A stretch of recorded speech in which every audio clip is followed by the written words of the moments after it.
Hello? Hello, hello? Ugh. Oh, Joey resubbed. Joey! Thank you for 26 months. Thank you. I am simply what we in the industry refer to as swag.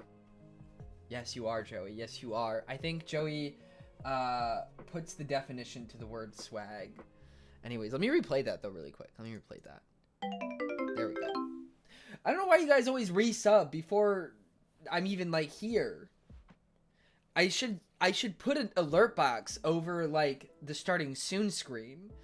But it makes me nervous, because a lot of times I'm, like, not here for the starting soon screen. Like, I'll get up and, like, go, like, to the bathroom and get food or, like, get water or something. So I don't do it for the clout. Okay, valid.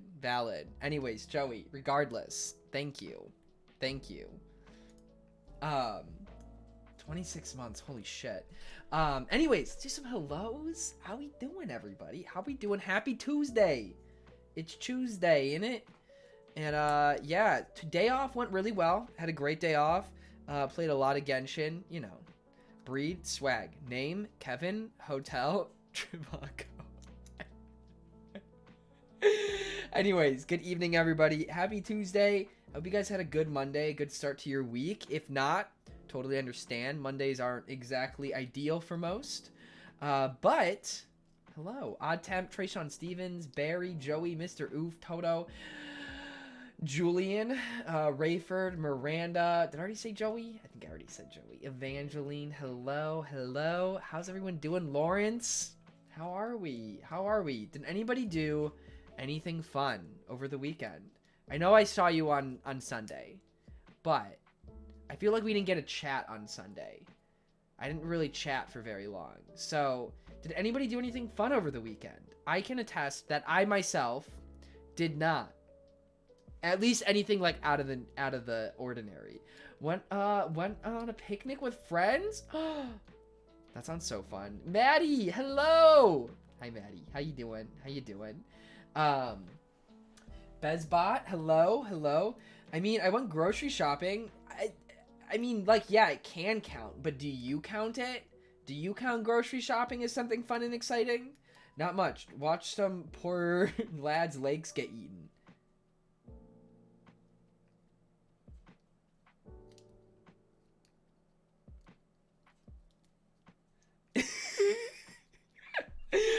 Wait, oh, yeah, wait, sorry, it took me a second.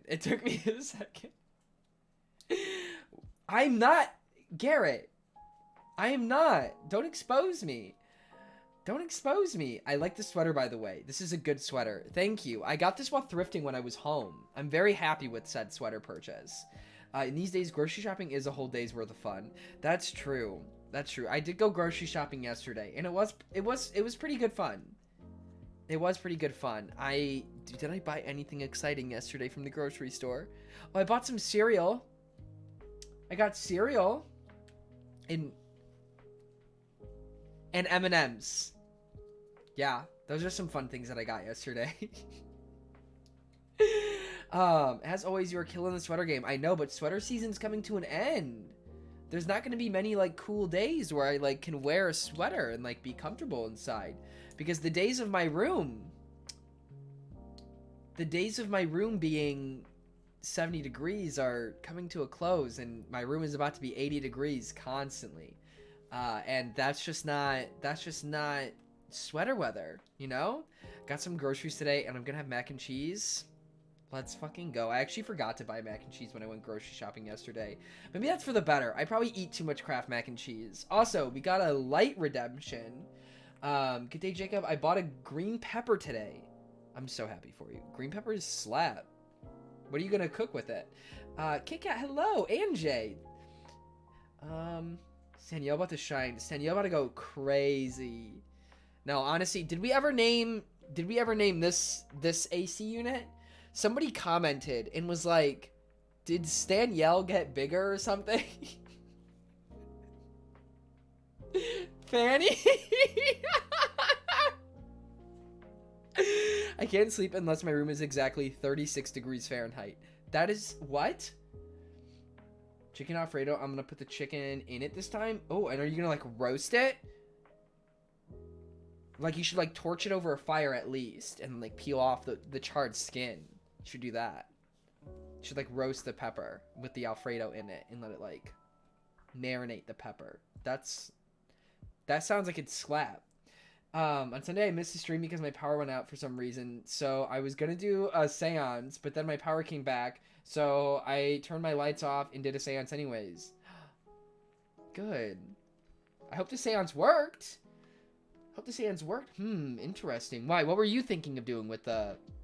I feel like you gotta cook the pepper somehow. You know, you gotta cook the pepper to get rid of that bite, you know? Make it a little bit more chewable, you know? Stoyles, hello! How are you, Stoyles? How are you? Sorry, I keep forgetting to change my lights. Hold up. You said to make it green? But like a pretty green, right? That's the best I got. Hey Siri, set a timer for 10 minutes.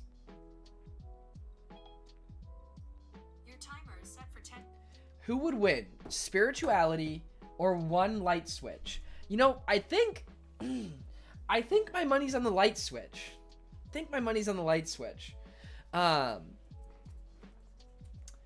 Cooking stream? I can't do cooking streams here. I wish I could.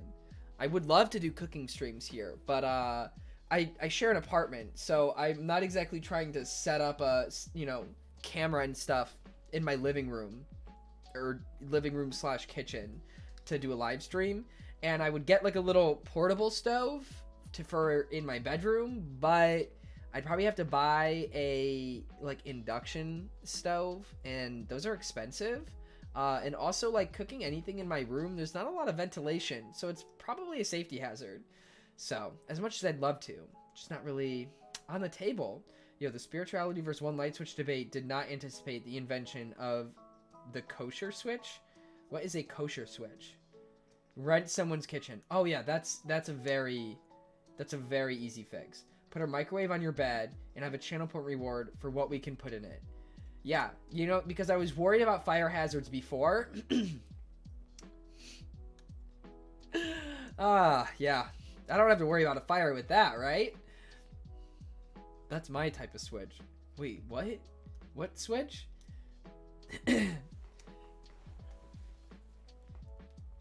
No, I have a window. I actually cannot open my window, though. Because that black tube. See, you guys are sitting here saying I don't have a window. What do you think this tube goes through? Where do you think that goes? This is an AC unit. Where do you think the air goes? Where do you think it goes? The wall. And... what?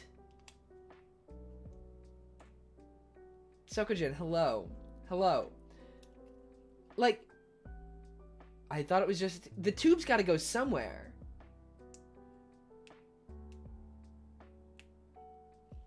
So the tube goes out the window.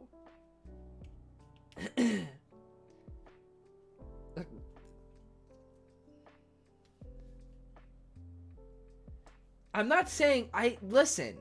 I've never said it was a big window. Okay? I've never said it was a big window. Ever. I've never tried to play up my window that it's like, yeah, I got this great window. What a fucking view. No, it's a fucking basement window.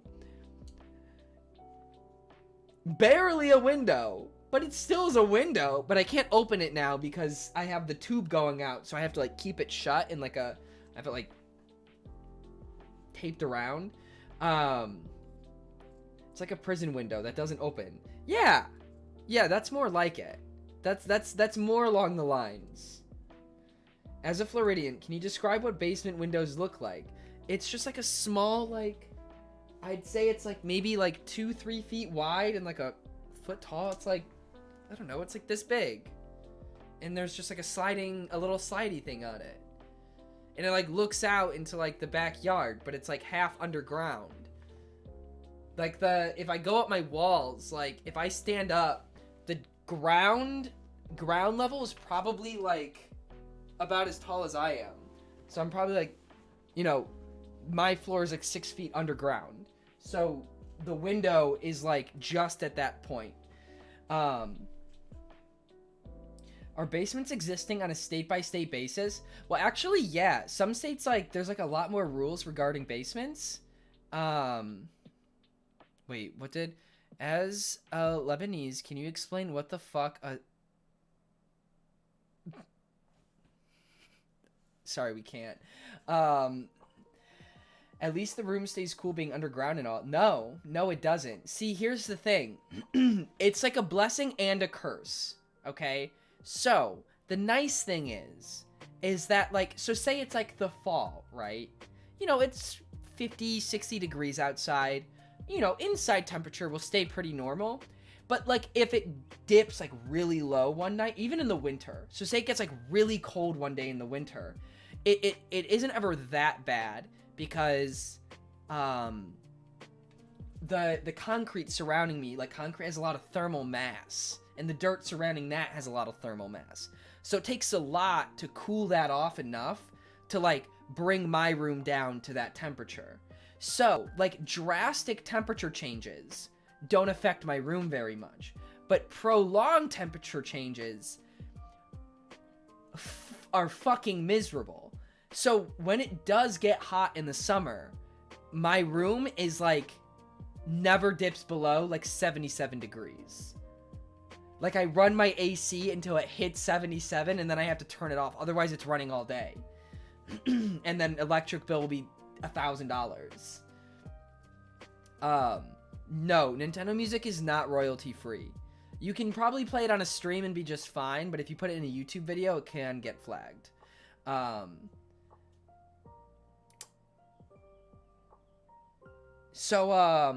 it's, my room is not ideal.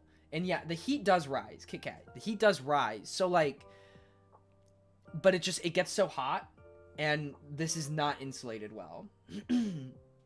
Heat is infinitely more expensive for me. Oh, well, see, the nice thing is that our gas bill is included in our rent, and we have radiators. So, I don't have to run, like, I can run this as a heater, and I will sometimes, but I don't do it often. Oh, damn, so you cozy. Yeah, so, like, usually, like, the heat works just fine, and then sometimes in the morning it'll be really cold, and I gotta run my heater for a little bit just to, like, bump the temperature up. But otherwise, fucking, it's not, the summer is just bad. And before, like, this last summer is when I brought the AC home with me, but the summer before that, I didn't have an AC. It was so bad. Every stream I did, I was glistening. In the summer, the floor is lava. Honestly, the floor is like the one nice thing because the tiles will still always feel cold. I would legitimately pass out and die without AC. Yeah, I mean, when I stream, that's when it's the worst, is because this AC is so loud. It's an AC unit. Like, they're not quiet. And it's a pretty big one, too. This is meant for, like, a much bigger room than what I have. But I don't run it during streams because it's so loud and will just, like, muffle everything. It easily, like, 84, 86 degrees in my bedroom by the time I'm done streaming. It's horrendous. Sweater and jeans are not a thing come probably May. As soon as it starts getting into the 80s is when it gets, like, fucking awful in here. Hello, I lived without AC in the house for 18 years. Definitely depends on where you live. That makes that either awful or not as awful. Southern Canada can be pretty damn hot sometimes. You did not just say that. You cannot combine the sentence Canada and hot, okay? You can't do that. That's not allowed. Those sentences are... You can't do that. They're antonyms. You can't say that. We have very hot summers, and I'm gonna need you to shut the fuck up.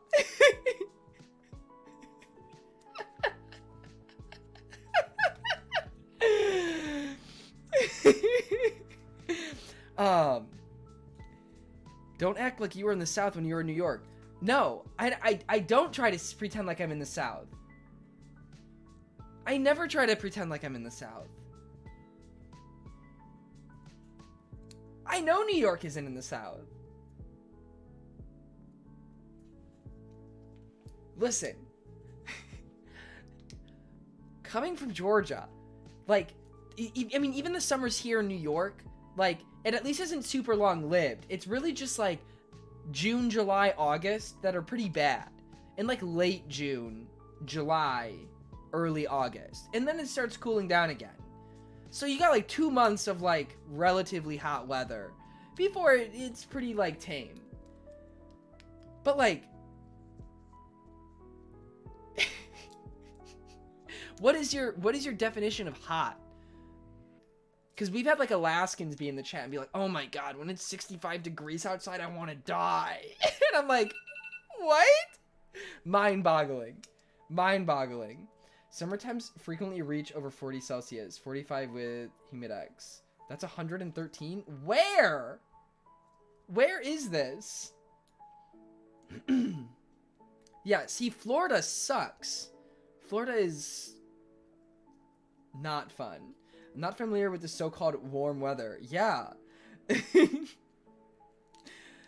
See, you guys are talking in Celsius. I'm not good with Celsius. Alan, hello! Britain is meant to be forever raining, but here today it was 23 degrees Celsius, 73 Fahrenheit, and next week it's going to snow. Oh, wow. That is interesting. 30 C is 86 Fahrenheit. Okay, yeah, I mean, 86 is... Oh, fuck! Stupid-ass camera.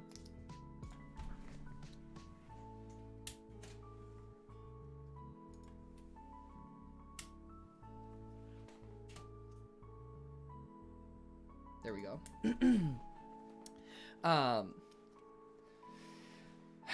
Yeah, I'm just practicing how still I can stay. Just don't mind me. It happens every once in a while. Yeah, listen, I will say that over 75 degrees, I want to die. I overheat so quick. I'd say 75 is, like, ideal for me. Oh, wait, oh, that timer was for the lights. Silly me, I thought that was a different timer. I'd say, like, 75 is it. That's, like, it. Especially, there's, like, between 70 and 75. It depends on, like, whether there's, like, any clouds. 75 in a light breeze. Exactly. Exactly. But honestly, sometimes 75, like, in the shade and a light breeze can get a little chilly. If you're not acclimated. Like, in spring, like, that first 75-degree day in spring, if you're, like, in the shade, can feel a little... Or maybe... I don't know. Like, one time I went outside to exercise in 100-degree weather and literally sweat more than I've ever sweat. It was disgusting. Yeah. No, that was rough. Over the summer, and, like... I was exercising. My dad has a house in Florida, and I was working out there, and it was awful. It was so hot. And that's, like, the other thing, too, is, like, when it's hot and you're, like, in the sun, not even when it's hot, when you're in the sun, you, like, tire out, like, 3 times faster than you would if you were not in the sun. It's been off and on, like, 1580 here, so I don't even know how to set the AC anymore. Yeah, that's how South used to be.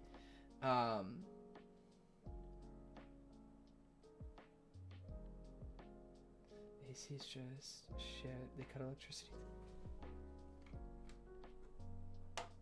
Damn.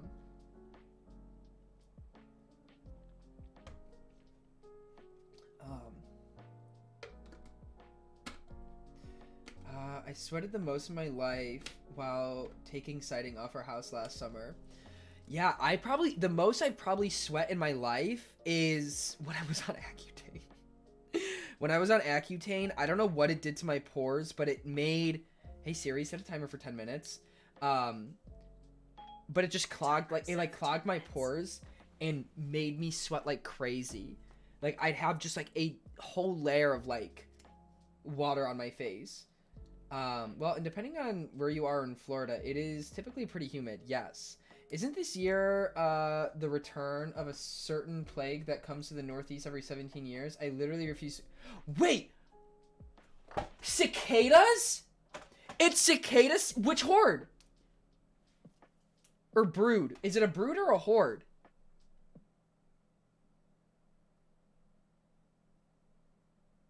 Nine?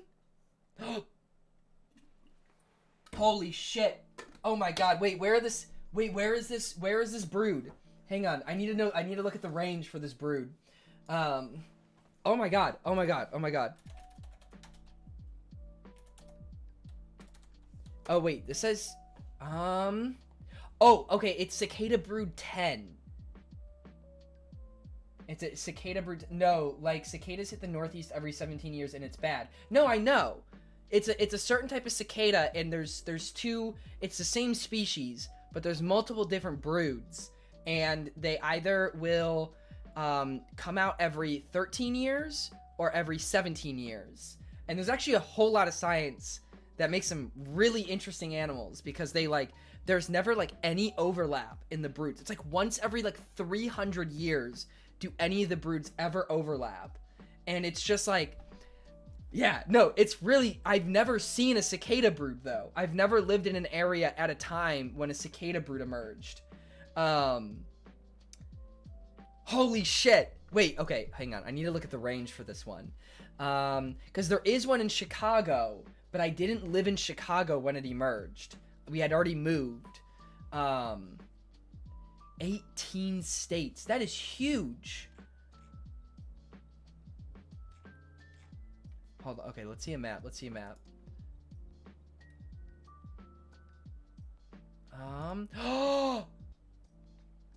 Oh my god, wait. It goes into Long Island.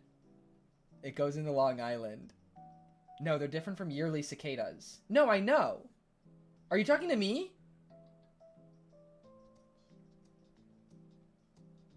Oh, you're talking to Night Stalker. Okay, I was like, yo, I'm like sitting here like getting all excited. Like, I know this. Okay, yes. So to explain, there is a species of cicadas. I think they're called pharaoh cicadas or something. They have big, beady red eyes. Okay, and so cicadas every year will burrow in the ground as larvae, or like they lay their eggs in the ground, and then the eggs will hatch into larvae, and the larvae will live and grow underground, and then in the summer they emerge, molt, and become these flying insects that usually only live for like a week tops. But summer cicadas will emerge at like different times throughout the summer, and those are like those really loud bugs that you hear buzzing in the summer. But there's one species of cicada that will basically like hibernate almost for 13 or 17 years, depending on the brood. And all of the different broods, they all have a number. They're assigned like a Roman numeral. And they'll be in like a certain range, but basically billions and billions and billions of the cicadas will all emerge within the same like few days of one another. So if you like happen to have like a tree that was populated, that tree will literally just be completely covered with cicadas. They're everywhere.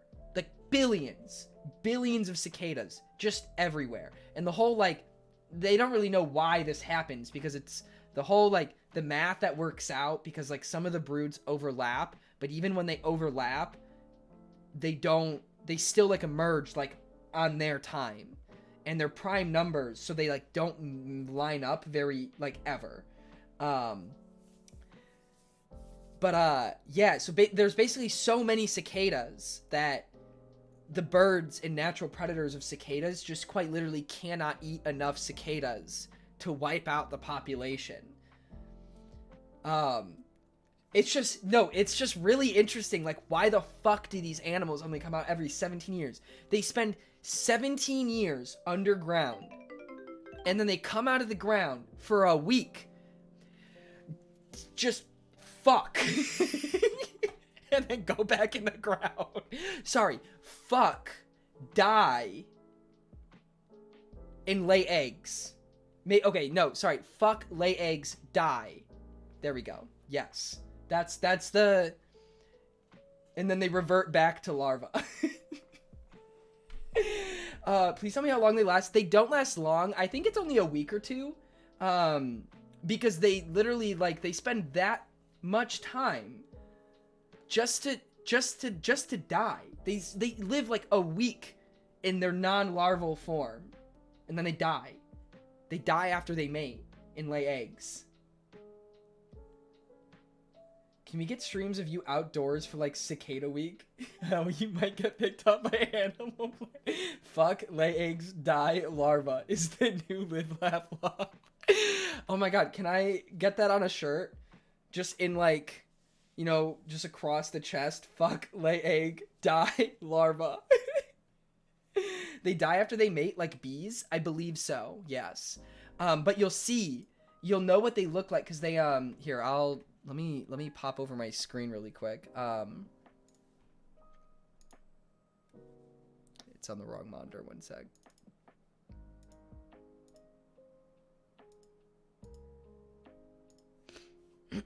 Okay, bug warning.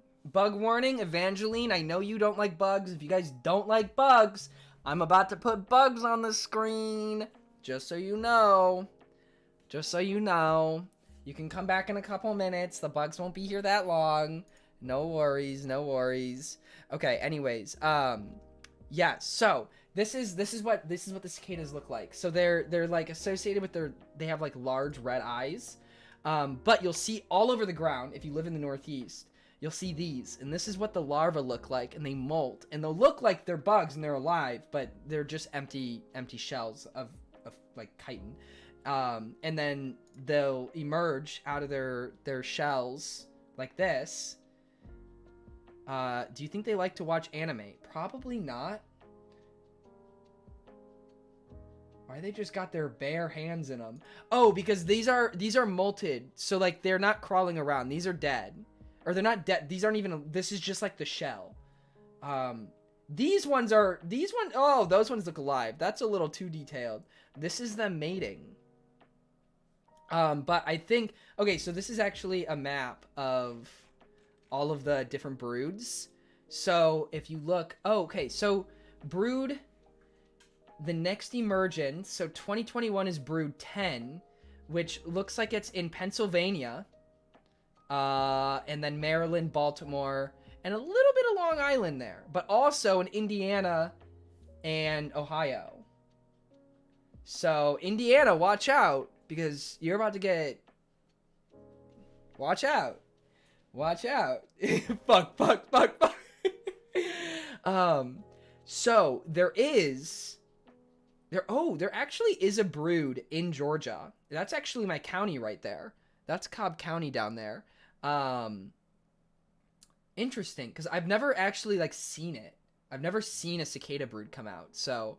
but they're not due until 2024. So, what time of year do I have enough time to leave? It's going to be in the summer. They come in the summer. OMG, not Georgia. It's okay. It's not most. Although, that does look like it might be Athens, Clark County over there. Hang on. Let's open image in new tab. Way over here. I think that might be Athens, Clark. What? It's okay. You have till 2024. And now for your cicadas on the 8s. So last year was brood 9, and brood 9 is in West Virginia and West Virginia. Yeah, no, it's just like cicadas. Okay, cicadas. Like, to hold a cicada, no, fucking disgusting. I would never. No. Getting close to one? No. But, like the science and stuff behind the cicadas is really interesting. Really interesting. Also, I do love the sound of cicadas. Cicadas is like the sound of summer.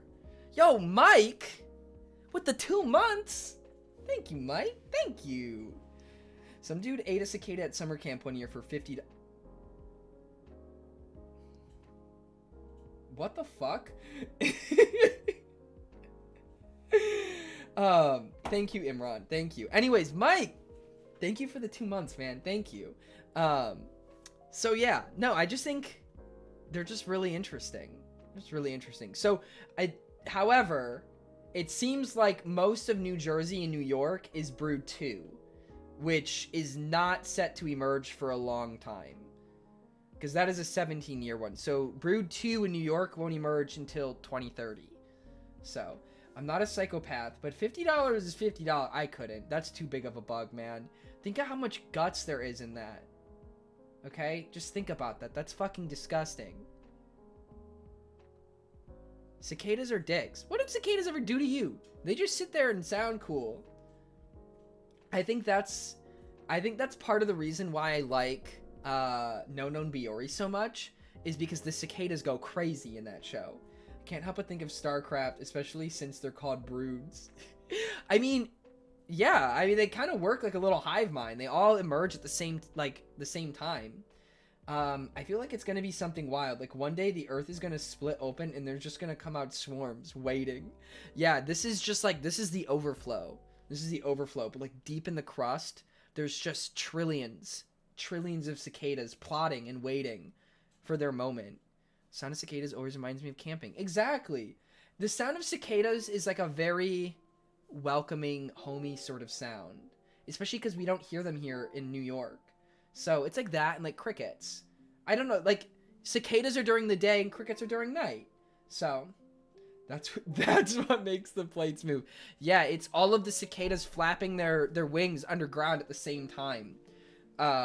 Yeah. Yeah, all the oil in the ground? Yeah, that's not dinosaurs, that's cicadas.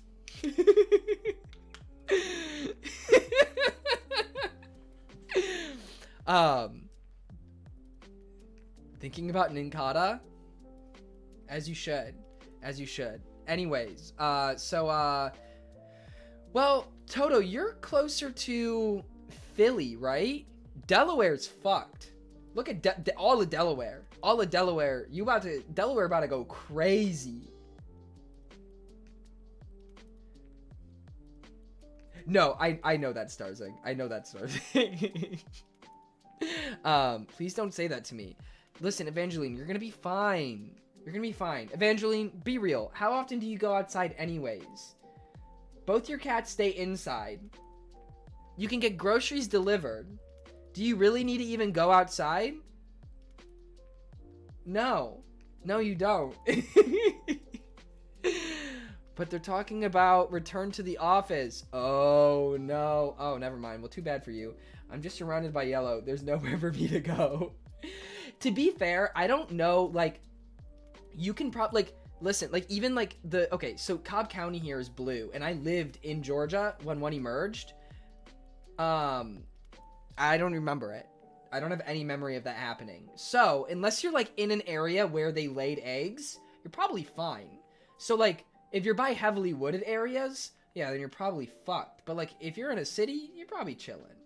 Bro, if they return to office, I'll literally take a 2-week vacation and stare at the ceiling the entire time. Oh my God.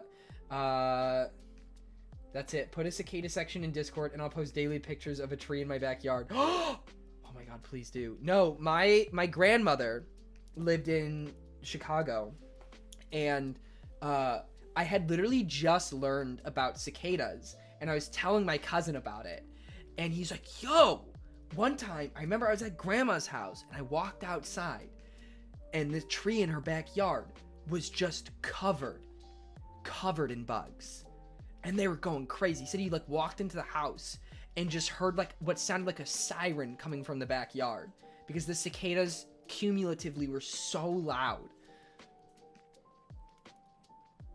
OMG, the tree was only cicadas and it disappears one day. Wait, what? Like, what do you mean? Oh, like the tree wait, what? Or they like all the cicadas disappear. Granted, the cicadas probably just like fall to the ground and die. And then the birds will eat it. Time to invest in some good noise canceling headphones. They just lift the tree into the sky. The thing is they don't eat the stuff on the tree. They eat stuff underground. And then when they emerge, I don't even think they eat once they come out. Once they like molt, I don't think they have to eat anything. I think they just chill. They chill and they fuck. And then they die. And then the girls lay eggs. And then they die. So, just goes to show what boys are good for.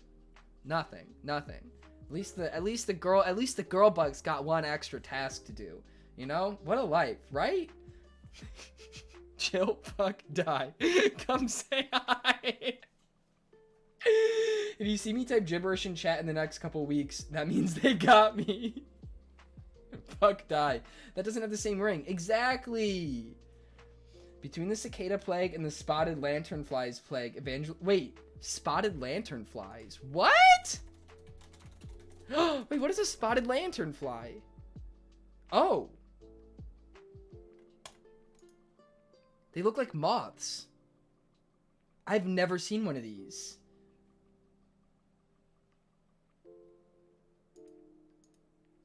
What are they?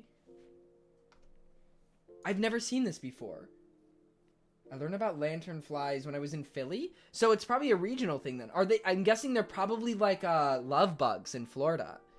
They're a disgusting plague that has broken out in Pennsylvania. Not sure if they are in Delaware. Oh, so they're an invasive species. I'm guessing they probably, considering they're nymphs, they probably like eat the shit out of trees, I'm guessing. Ah. Interesting. They eat the wood? Man, these motherfuckers skip the leaves and just go straight to the tree. These things are... Listen, I'm gonna say, bugs are so fucking stupid sometimes. Caterpillars are so dumb. They're so dumb because they'll swarm a tree and they'll eat all of the leaves on a tree. And then the tree dies. Why would you eat your entire food source? They're so stupid. They're so dumb. It's probably because they got mush for brain, man. Bugs are dumb. Spread the word. Like things that like basically just like cannibalize trees. Don't bite the hand that feeds you. Something like that. Exactly. Fun fact. This was really weird. So I took organic gardening in college and we got to grow plants, right? So I grew broccoli, but we had one extra plot and I was like, oh, like I'll take care of that. And like, I'll just grow some extra stuff for like the class. So I grew some like collard greens and some cabbage and we just kind of all took some of it home. And so I grew the collard greens and I never had collard greens, but they're just big ass leaves. Taste fine. However, cooked collard greens are kind of gross. I cannot do like seared leafy greens. They get like all wet and mushy and shit and they fucking disgusting. But anyway, so I don't like collard greens like steamed and cooked, none of that. But raw collard greens. It's literally just like spinach. But I would eat it just like as is. And as I would eat it, every leaf that I would eat then after that would get like more and more bitter.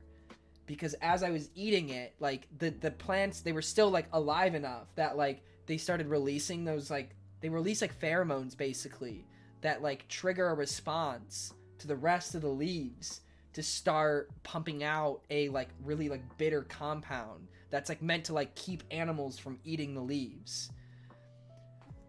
And I like had never seen that happen. But like if you're ever eating like leafy vegetables and you notice it gradually start getting more bitter, it's because the leaves are fucking pumping out shit to make it taste like shit. The bugs that eat the leaves on trees usually die before the fact that they're killing the tree becomes relevant to them. This has been a political metaphor. Yeah, it's like capitalism. The people destroying the planet right now aren't going to be alive to suffer the consequences. Anyways, We still have folks in hiding from the bugs. Can we let them return or not? Yes, there's no more bugs on the screen at the moment. Yes, it is safe to come back, Evangeline. It is safe to come back. Angrio. Let me go grab Evie.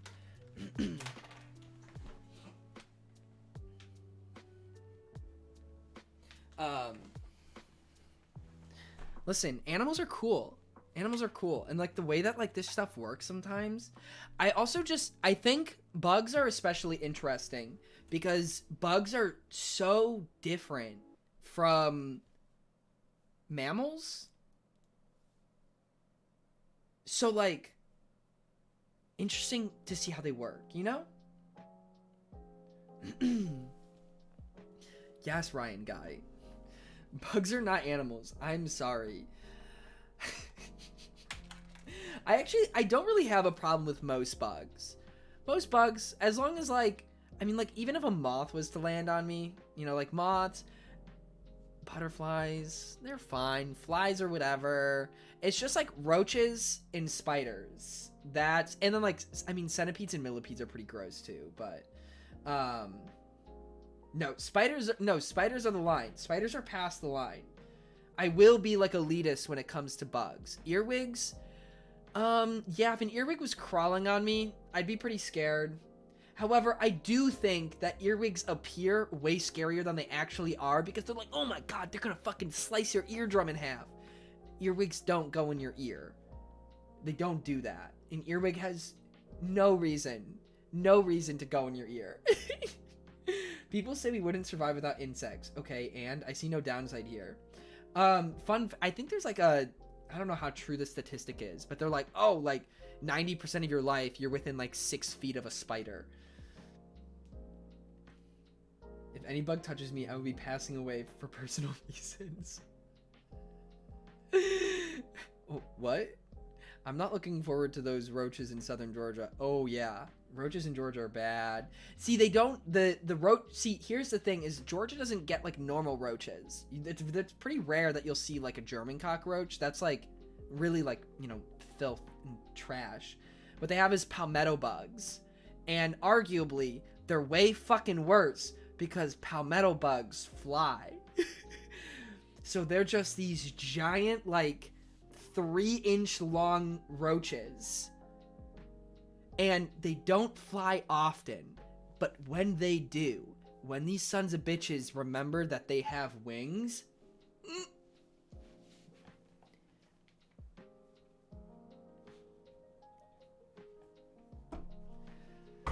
ooh. Like usually they almost will never fly. You could literally chase one around the house with a sandal and they would never fly. But then like sometimes, like 1 out of 10, it will start buzzing around. There was one time we were trying to kill one that was in the stairs, because they're pretty common, especially like my dad's house is pretty big, so like they just get in, you know, like you can't stop them. Like the bigger the house, like there's just more areas for them to get in. And there was one in the stairway one time going down to the basement, and we were trying to kill it. And like it literally took all 3 of us. Me and my 2 brothers all 3 of us were trying to kill this roach, and we were all terrified. And all of a sudden it starts flying at us, and we like all booked it up the fucking like this flight of stairs and like slammed the door, and we're just like, nope, we're not going in. Nope. We're just gonna leave it there. Palmetto bugs are demons, nothing less. Hell's messengers. They terrorize this world. They bring nothing but despair and misery. You can't get rid of them. They will not die. They only multiply and return to you. Well, usually, like, you kill the bug and then usually it's fine. They're kind of solitary, so, like, that's the good thing, is that, like, if a palmetto bug gets in, you don't have, like, a swarm, like, with other, like, German cockroaches and stuff, which is good. Now, want to know what's really scary? They're called, tiger crickets. Okay, they're called tiger crickets, and I had no idea what a tiger cricket was until we moved to the house that my mom lives in right now, and it has a crawl space. Now, let me tell you, bugs fucking love, I'm gonna cry thinking about it, bugs love crawl spaces. They're dark, they're humid, they're cool and or warm. They, like, ideal fucking temperatures. They're just caves. They're just caves, and bugs fucking love caves. Why do they put a cave in your house? I don't know. Because inevitably, the bugs are going to go in the cave and then go into your house. So, they exist. I didn't know that these tiger crickets existed. And we called them spider crickets for the longest time because they look like spiders. But these motherfuckers hop. So they look like these giant spiders. But they hop. They're completely harmless. But they're so fucking freaky looking. You know the bugs? You know the bomb bugs in Twilight Princess. Hang on.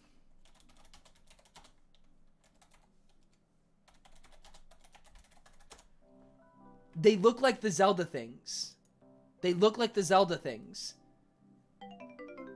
This is what they look like. Yo, Captain, thanks for the follow. Welcome to the stream. But yeah, these motherfuckers look like that. Okay, that's way smaller.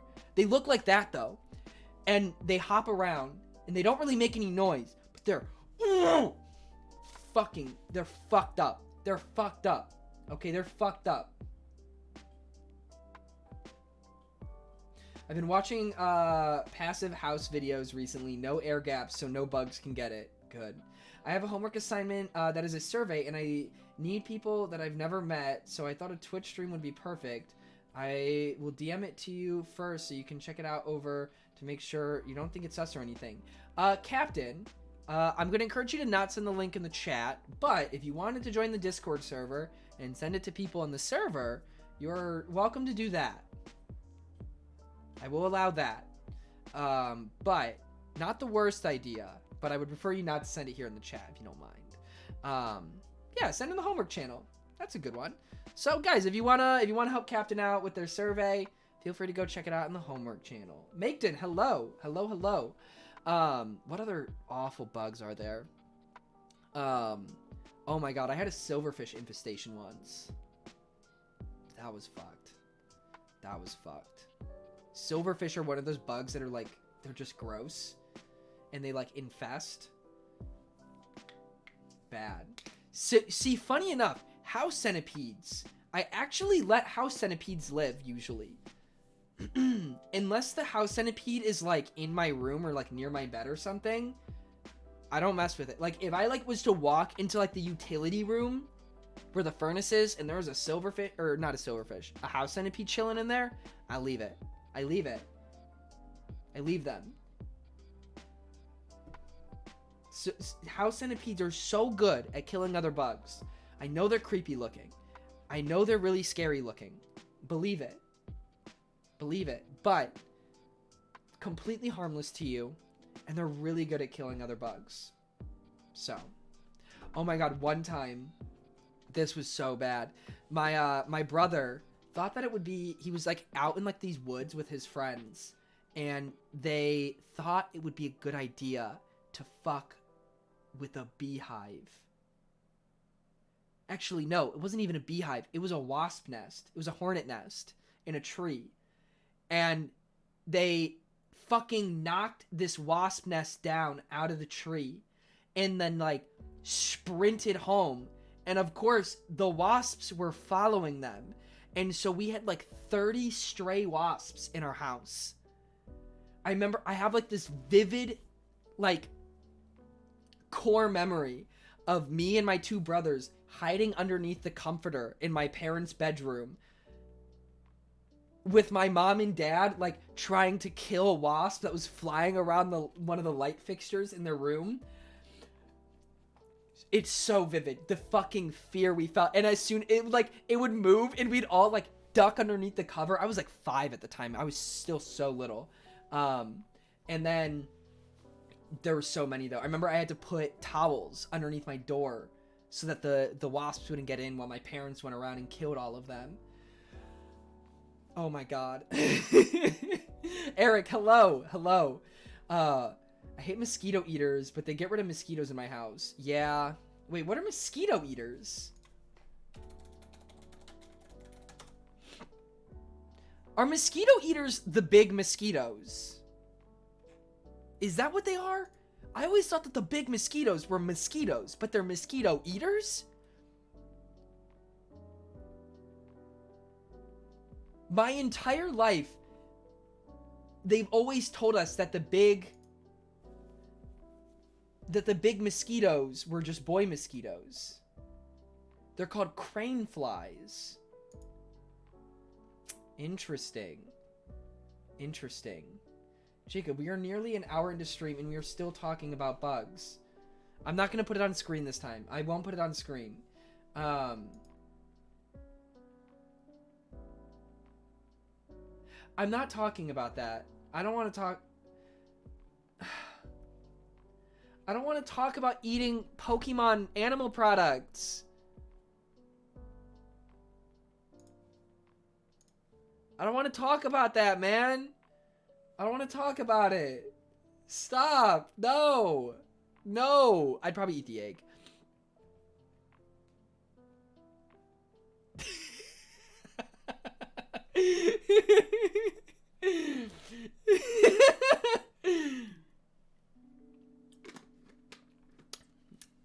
Do you think that Miltank's milk would have lactose?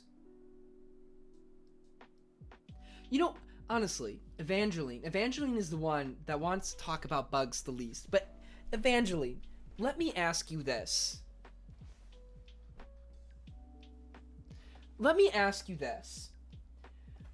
What did you expect when you mentioned bugs to me?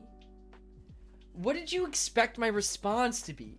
I feel like you know me well enough that anytime you mention something that's like dumb fucking facts or something could be weirdly interested in, like I feel like you should know to tread carefully around me. Because almost guaranteed I'm gonna know something. You know? Fetch. Oh my god. Like, you're the one that asked me in suggestions to add like a random fun fact thing. So like, I can never predict your interests. I mean, like, I know, but like, we talking about bugs today. Get in line. We're talking about arthropods. I think it's so funny. This is something that I think is absolutely hilarious. We think terrestrial arthropods are fucking disgusting. The thought, and I saw this in a meme, this is what put this into perspective. The thought of eating a cockroach, foul, absolutely disgusting, okay? To most like Westerners, right? This is obviously more of a Western thing. This is very much like our culture thing. Disgusting though, right? We're like, oh, cockroaches? Ugh. Like, they eat trash and shit. But here's the thing. Wake up call. Shellfish are also arthropods. So they're just bugs that are wet. They're in the same kingdom, or they're in the same phylum, baby. They're also eating trash. Ellie, thank you for the follow. Welcome to the stream. I don't eat them either. Oh, but crab is so good. See, this is where it doesn't make sense. This is where it's like hypocritical, basically, because like, aren't lobsters just wet roaches? Fucking dead ass. They're just wet bugs, but really big. So in a sense, they're even worse. They're even worse because they're bigger. But like, do I love crab? Yeah. Crab is so good. They're also slower. Oh, have you ever seen a crab run? Okay, so we have water and earth bugs. What would fire and air bugs be? Avatar bug.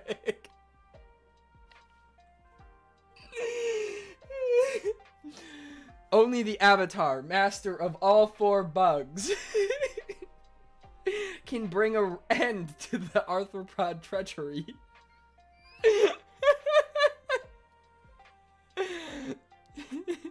This is not the chill mod. Fire. No, stop. Stop. This is an age of gods and monsters. I wish not for Beeg. Yet I cannot watch the common folk suffer. No, don't. No. Every time. It's over. Should I just call Joey? Jacob thinks I'm fair or something. I'm not going to. No, he just said fireflies, but anytime the topic of fireflies comes up, Joey goes crazy, a little crazy. Joey goes a little crazy.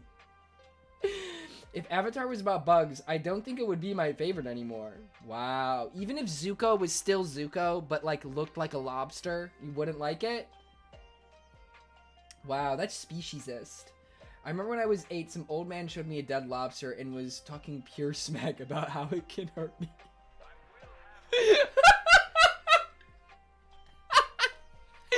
Just imagine walking into the grocery store and some dude just walking around with a dead lobster being like, this motherfucker will kill you. Ooh. Jack is the one NPC in the unskippable forest level at the beginning of everyone's Pokemon game that has like extra lines of dialogue about bugs just because he's in the woods. By the way, Jacob, have you heard of the game called Game Food Fantasy? Because what you said about Zuko isn't far off. I have not. Is it like a... Is it like a... Wait. Is it like a dating sim but with bugs? They're all like food personified and they're all hot. Wait, what's it called? Food fantasy. I've heard of other games where they give inanimate objects anime characters. I've heard of other games like this, and I cannot recall other ones, but wait. Like Cake, but you can date it? Bro, I love Cake. If anyone's wondering about the whole Fireflies thing, I just don't understand why they're bioluminescent. They're not special. I'm not riled up at it at the moment, but I stand by it. The year's 2004. You're staring into the lobster tank at Walmart. You lock eyes with the lobster that just broke out of his rubber bands. You know, they don't want you to know.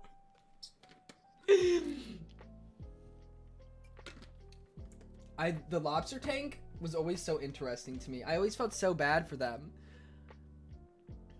But Walmart has a lobster tank. They used to. I feel like they don't have live lobster tanks now. Because after they like came out with that one study that they were like, oh yeah, by the way, like lobsters can feel pain. They stopped boiling the lobsters a lot because the whole point was to keep the lobster alive so that you could drop it into the pot of boiling water alive and that would like keep it fresh.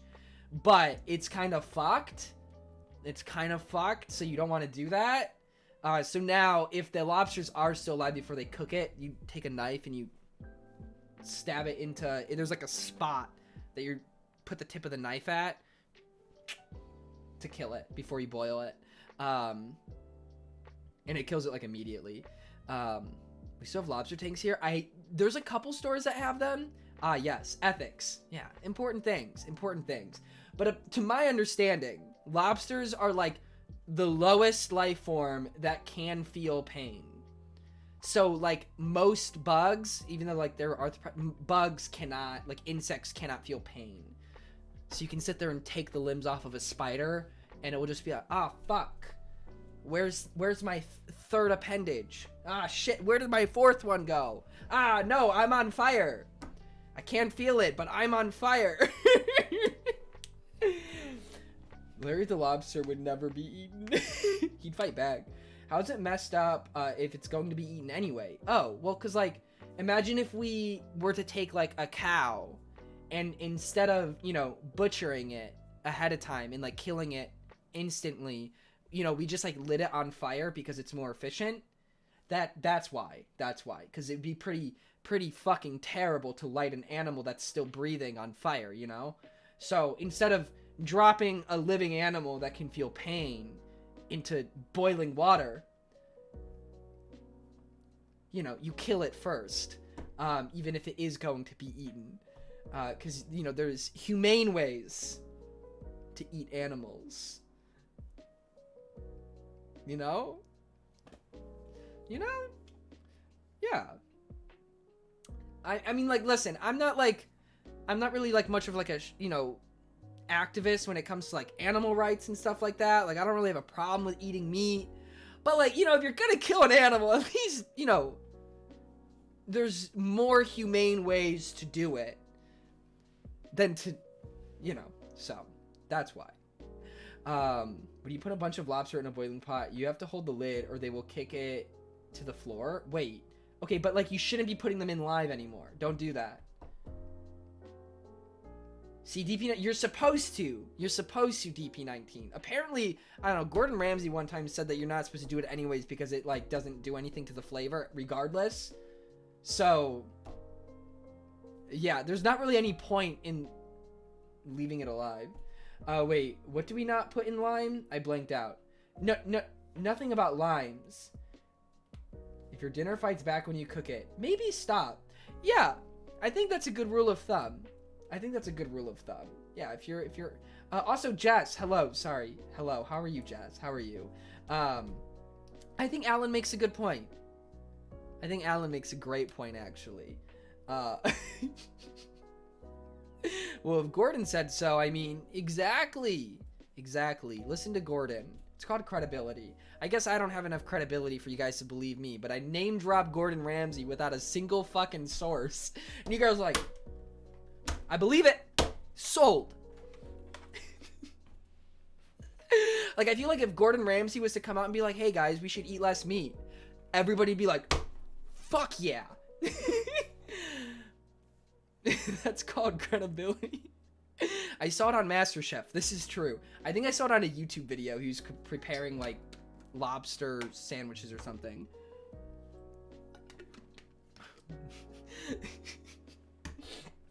Credibility is important.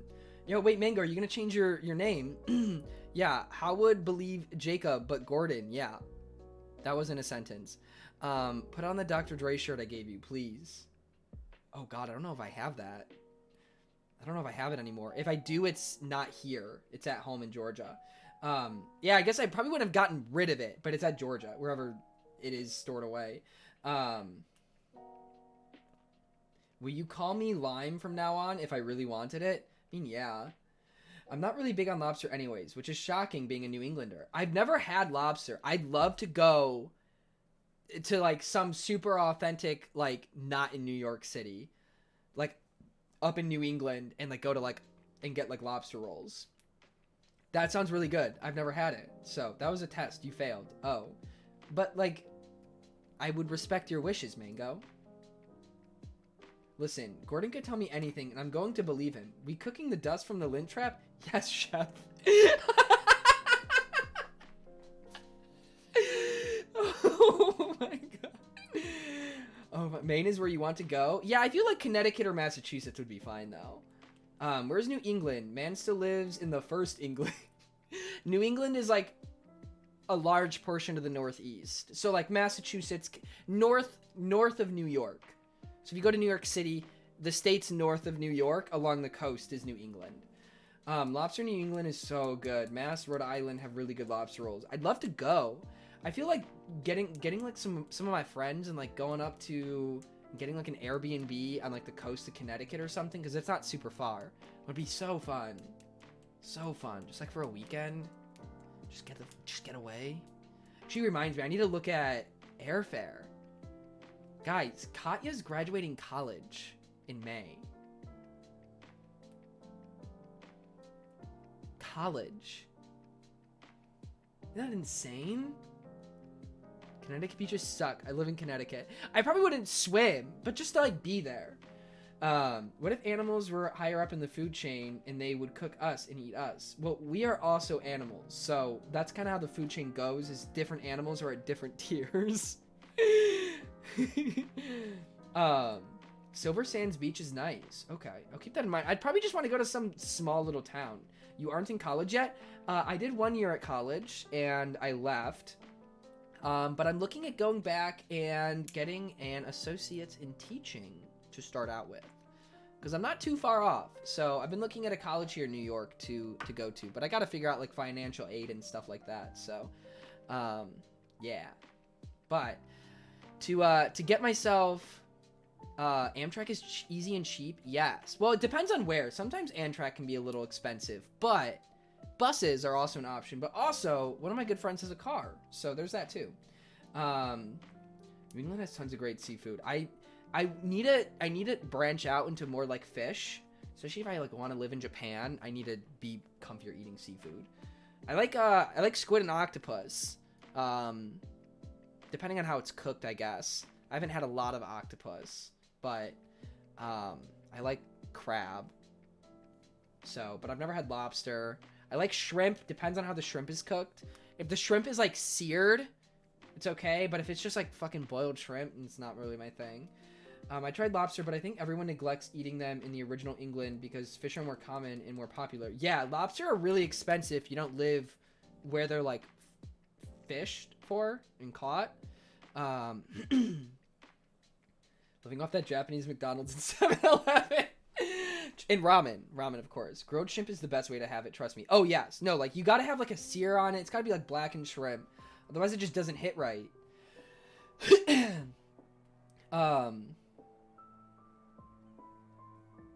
Orlando love the lake pond life.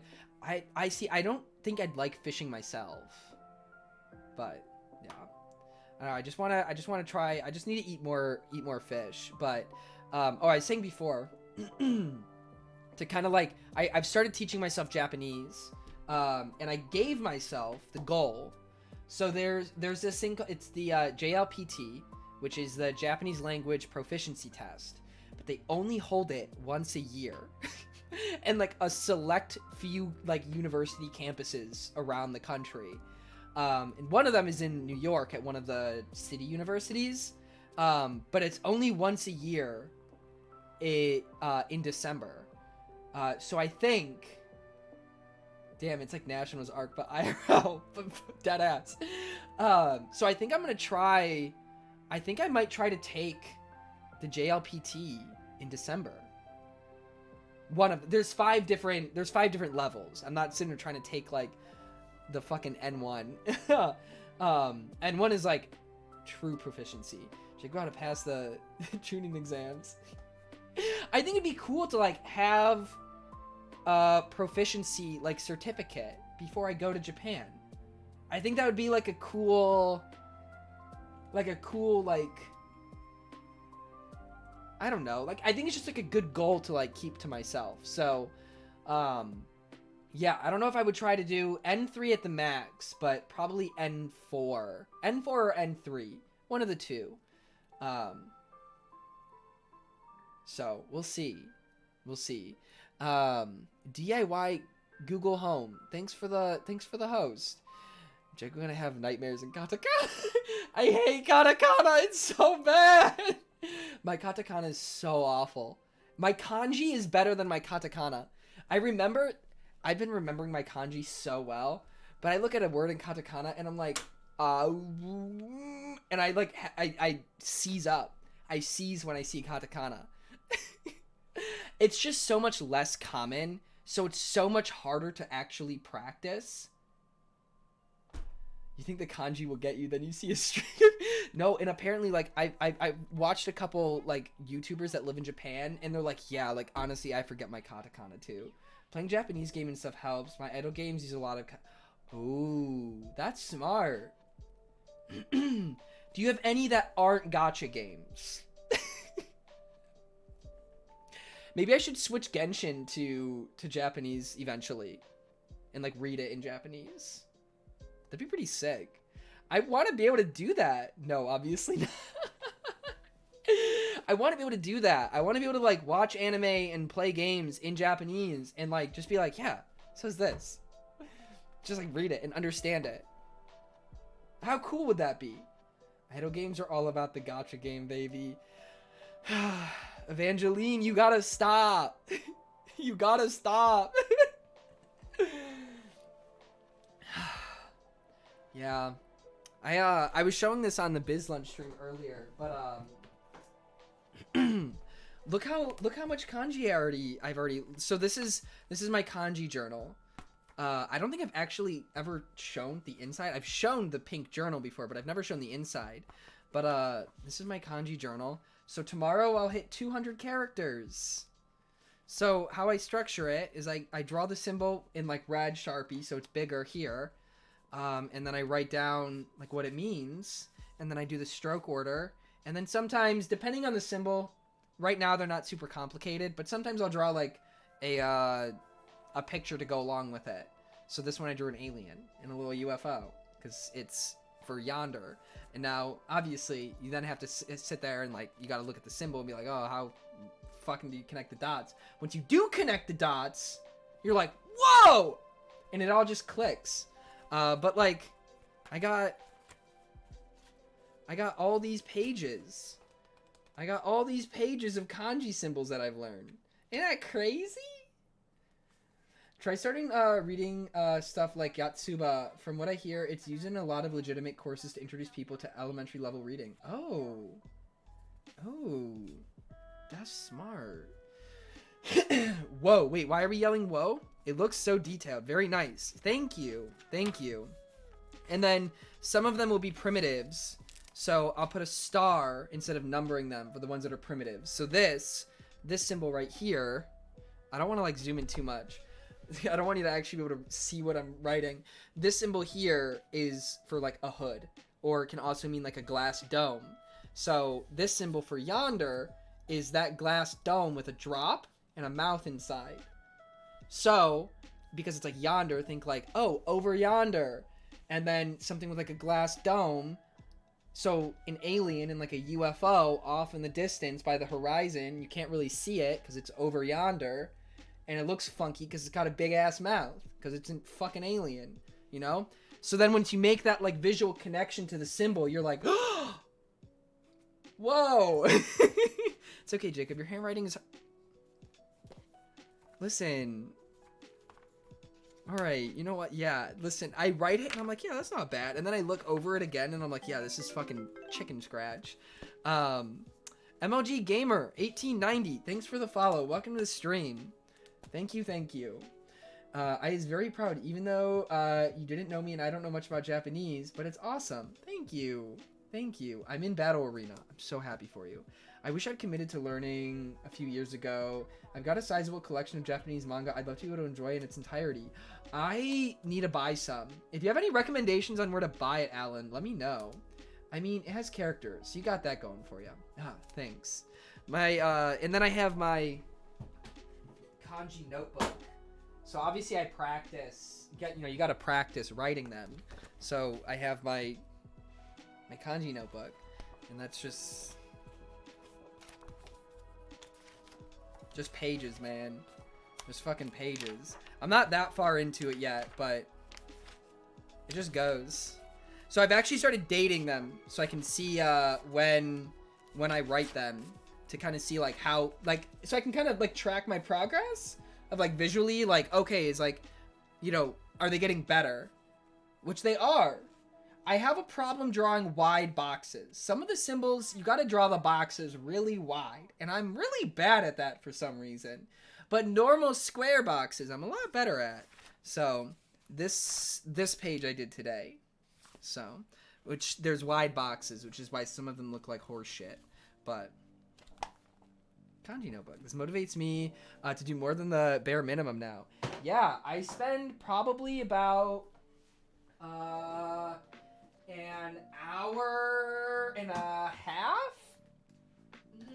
give or take. Probably take an hour to an hour and a half doing my kanji every day. And then I do another hour and a half of vocab and textbook stuff. So I've actually just stopped using Duolingo. I realized that I wasn't getting anything from it.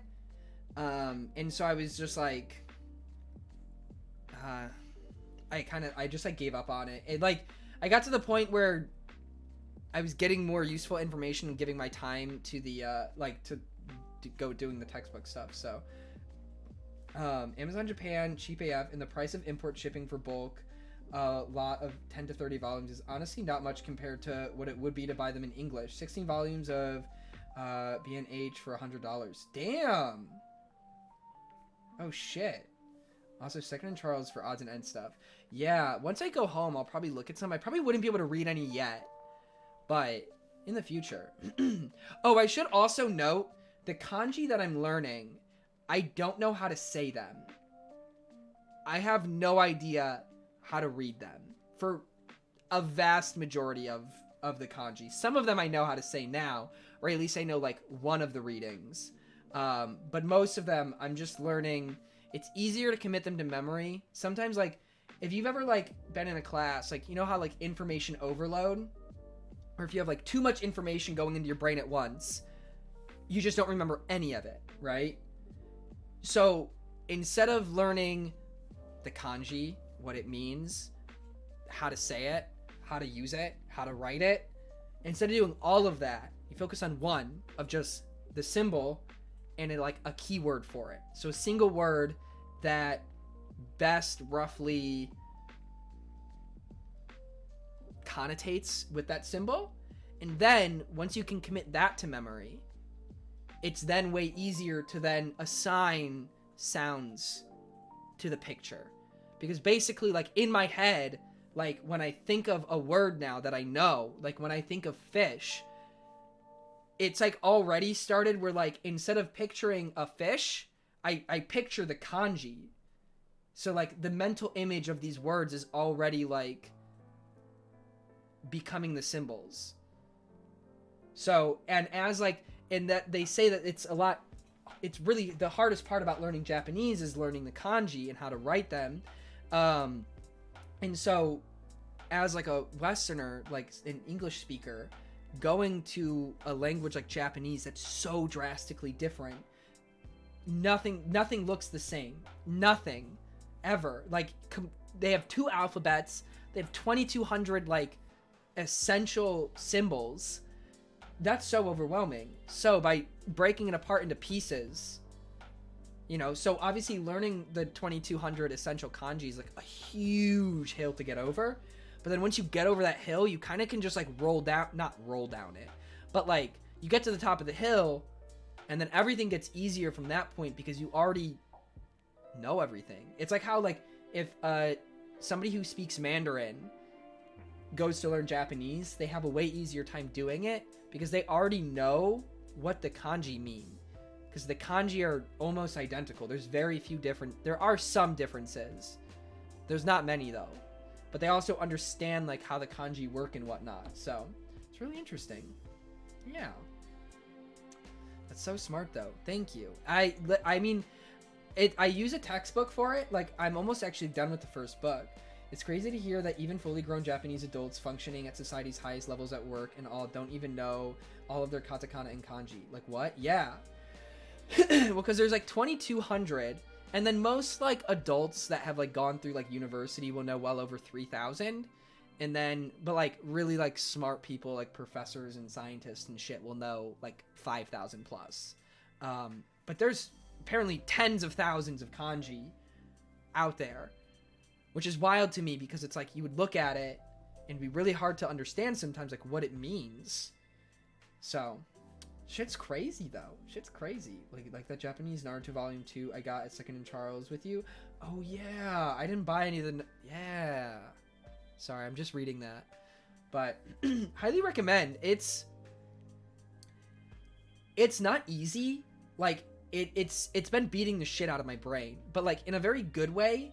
I think that like if I was taking classes, like it would not be easy to do, to like go and like learn a second language like on top of other brain activity that's very heavy. It would be really hard. But given that this is like the only thing that I'm like committing to like learning actively, like, you know, I'm teaching myself, I think it makes it a lot easier.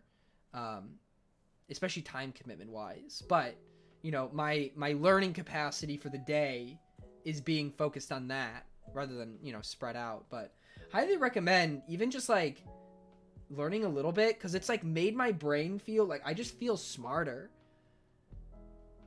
And like I feel like, you know, it's obviously like good memory too, like having to, you know, learn hundreds and hundreds of symbols like helps your memory, which is great. I don't know, is anybody else here like learning the languages? Like I'm always like curious like what people are learning about. I just always like hearing what people are passionate about. Yanulio, thanks for the follow. Welcome to the stream. How you doing? How you doing?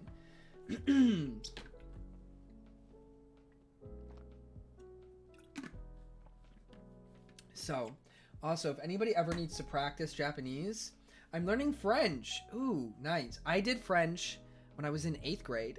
I took it with Spanish, and it was a bad experience.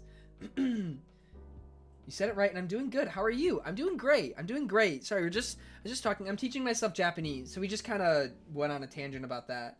What kind of books do you use for learning? I kind of want to learn more in depth once I don't worry about other classes. So I use Genki. So the textbook that I use is, this is the workbook. I use these. So once I'm done with these, I'll move on to Genki 2. And that's supposed to get you to like N4 proficiency or something. They don't do a very great job teaching you kanji, but they teach you grammar, which is helpful. I'm gonna send you a link. Some teachers and vloggers I follow swear by this stuff. Okay. Please do. I'm American. I'm learning American terms for words that I use in my everyday English language from England. I'm also learning French and Spanish. I feel like learning 2 Romance languages at the same time is so hard. So fucking hard. Because they're so similar. Like, when I did it in 8th grade and I took Spanish and French at the same time, my brain could not fathom. I would, like, just say sentences in, like, a third English, a third Spanish, and a third French. And the English portion was because I didn't know the other words. I took Latin because my mom told it would help with my college admissions tests. That was a lie. I wish so badly I took Spanish. Yeah. See, I think part of the reason why I wanted to, like, learn a language was I just, like, want to be able to, like, communicate with people. Like, communicate on, like, a deeper level with more people. And so, obviously, like, the best way to do that is to learn a language. So, I'm gonna do some ring fits. I'll be lorking. Have a good time, Barry. Let me know how it goes. Aside from trying to master English, I'm learning Tagalog. Really? I hope I said that right. That's, is that... Wait.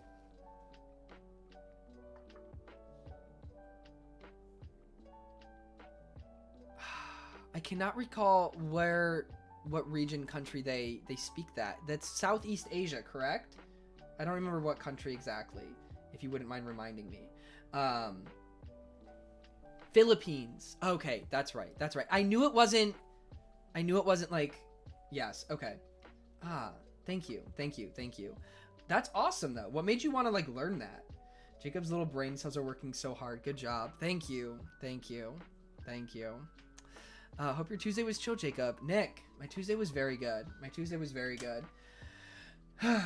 Every day, it's honestly really nice because like I always feel like I do something every day. Like I get like a little like achievement every day because like I learn 10 new characters. So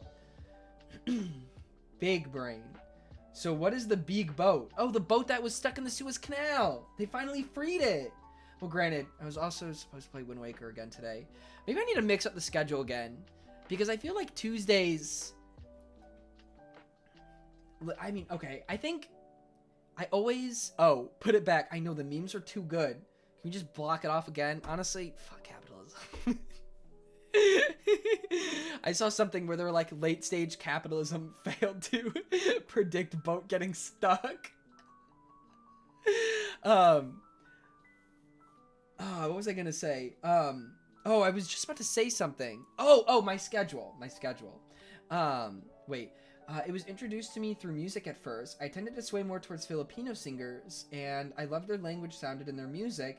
Then it helped that slowly and coincidentally all my friends were consistently Filipino. And I was like, I see an opportunity. That's awesome. Do you ever like practice with your friends? I wish that I like knew. There's honestly not a lot of Japanese people in New York. There's honestly not a lot of Japanese people outside of Japan. Had I wanted to learn like Mandarin or Cantonese, I would have been set.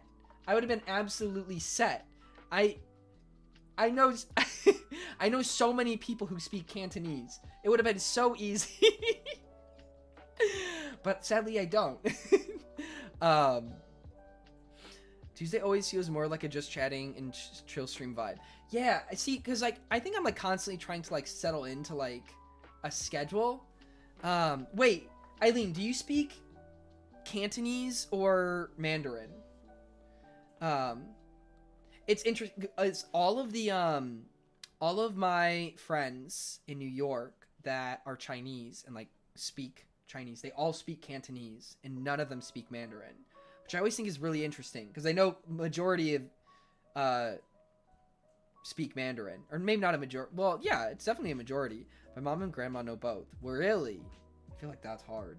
I've only ever seen you on Just Chatting, but I think it works out. Yeah, I just like it. Oh, yeah, I was about to say, I read the first 2 words, squid, and I was like, there's something wrong with this sentence. I'm not even going to try to read it, but learn it for your meetup in Hong Kong.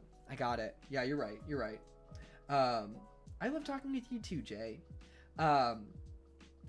It's the weekly check-in. See, okay, yeah, I keep getting distracted. The thing is because I take Mondays off now, Tuesdays is probably like the day, aside from like the weekend, that I have the most energy.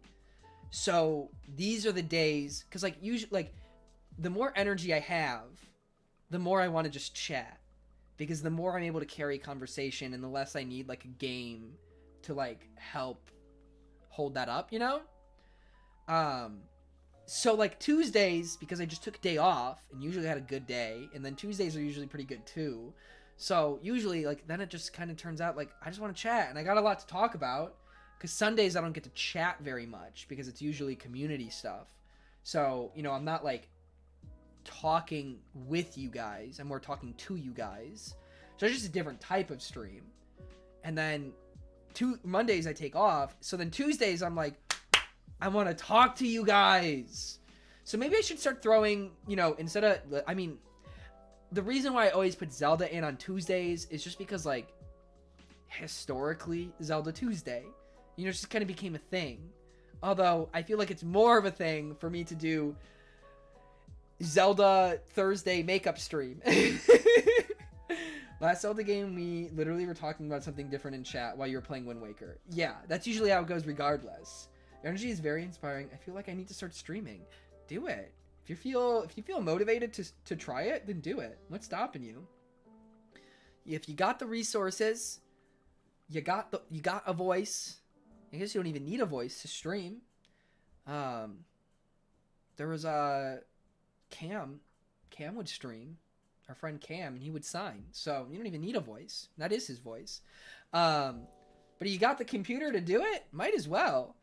So it's like because you had a free day and a good day, you get a good day the next day, which helps you have enough energy to talk to us. Yes, essentially. I mean, I always talk. I'm very talkative, as you guys have probably figured. But it's just Tuesdays is usually when, like, I have very high energy usually going into a Tuesday stream. So I also just have a hard time planning just chatting streams, because there are some Tuesdays where my energy is lower. So then it's like, how the fuck do I pick?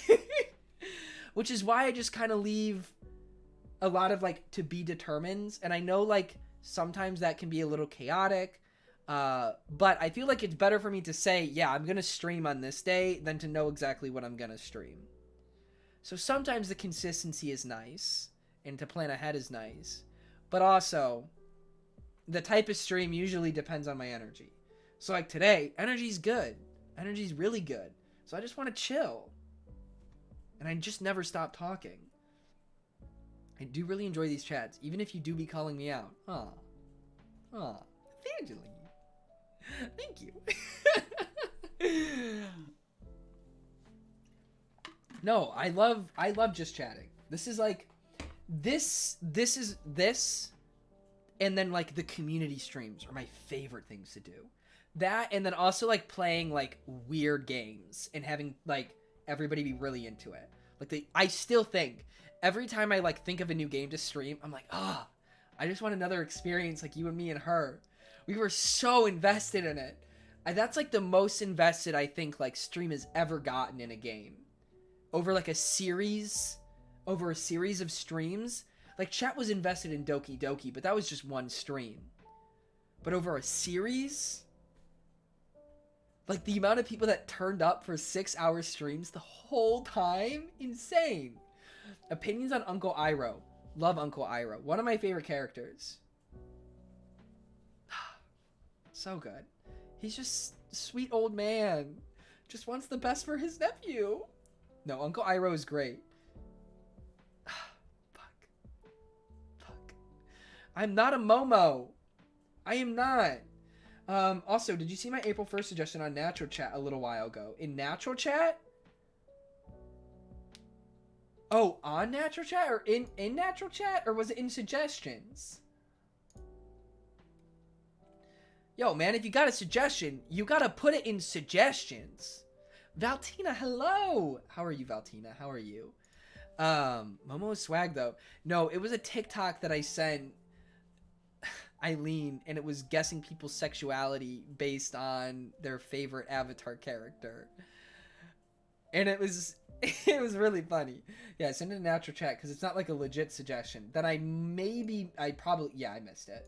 How long ago did you send it?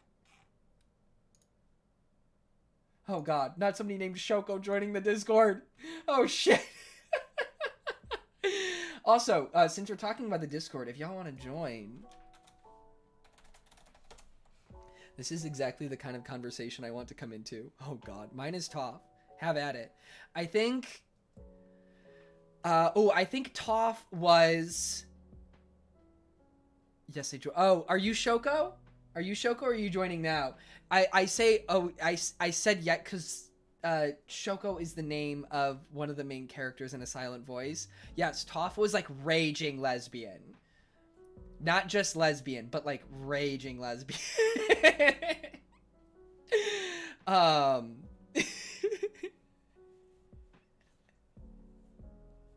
So true. Appa equals Uncle Iroh. Wait. Uncle Iroh is better than Fire Lord Ozai. Wait, what is this? Bro, what is that? Toph and Azula. Ooh, your favorite is Azula. I feel like if Azula... Oh my god, wait, Yen, your profile picture is Niguang? Oh my god, are you a Genshin player? Yen, we play so much Genshin. We literally have Genshin parties every night. They made her straighten Korra, I'm pretty sure. It broke my little heart. It's awful. I also really Azula, Mei, and Sokka. I like Mei. I did take offense by that TikTok, but calling you Momo makes up for it. My favorite character is probably Zuko or Toph. I think I liked Zuko more when I got older. When I got older and like really like understood Zuko more, then I was like, fuck. So good. I am playing Genshin right now. Yeah, it's kind of like a curse that's been going around. There was meant to be bigger gaps between each thing. Appa equals Uncle. Iroh, Uncle. Iroh is better than Fire Lord Ozai. Fire Lord Ozai... Okay. Okay. Got it. Alright, you know what, Julian? Okay, today I had biz lunch. Usually when I have... On Tuesdays, the streams usually start a little bit later because I usually am streaming on biz lunch. Did Rosario to come out? No. She comes out next Tuesday with the child banner.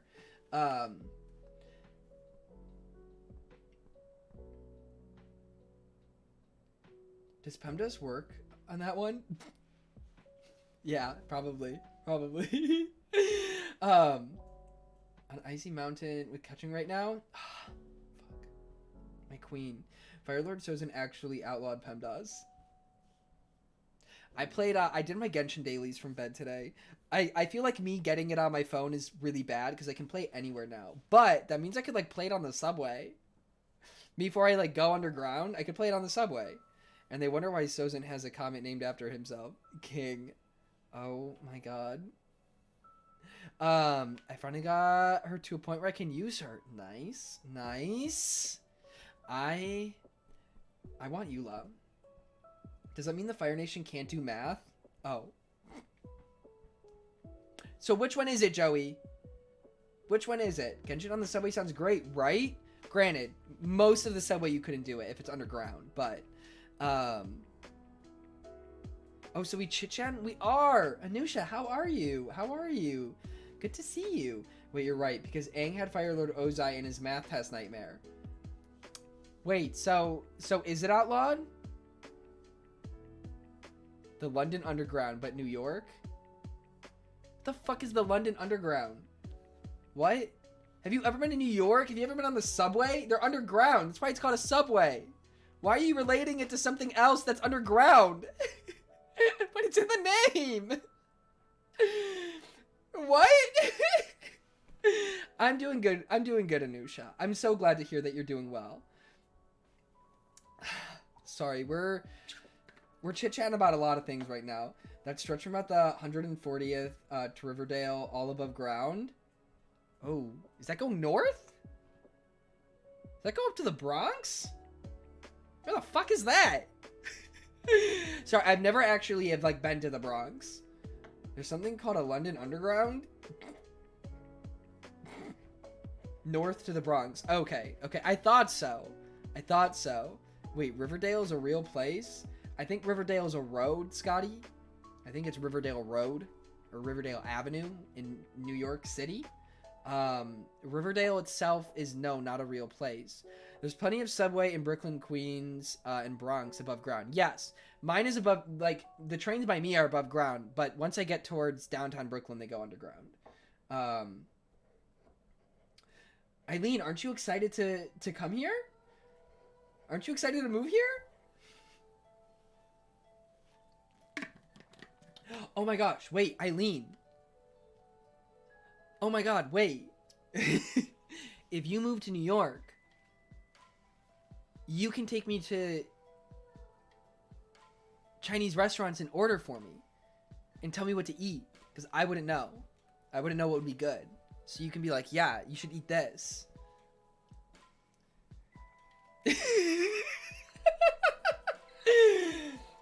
Listen, okay, the thing is there's plenty of like Chinese restaurants here that like the menus will not be in English at all. It will be pictures in Chinese. So like if I was to walk in and I wanted some like dim sum, I quite literally wouldn't be able to do anything. So unless I was with somebody who could read it, I just couldn't. I just couldn't do it. It wouldn't work. Listen, I'm not dead set on New York yet. Fine. Fine. Jacob said he wants mealform.jpg.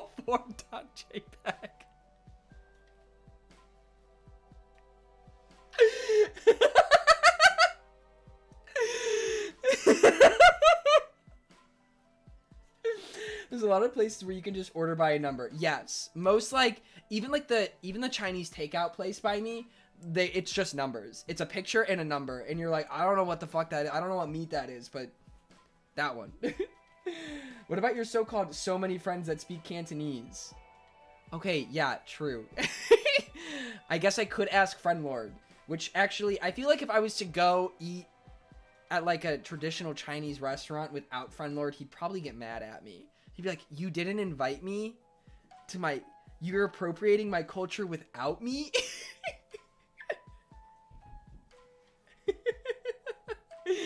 I got to go, but have a great rest of your stream, Jacob, and all my friends in chat. Jay, thank you so much for hanging out with us. Thank you.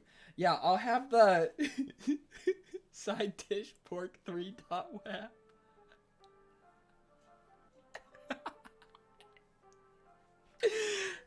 Yeah, I like my pork in a audio file format. Find in Texas Roadhouse to show him your culture. I don't eat red meat, okay? What culture? Fuck you, man. Fuck you. I'll take him to Applebee's.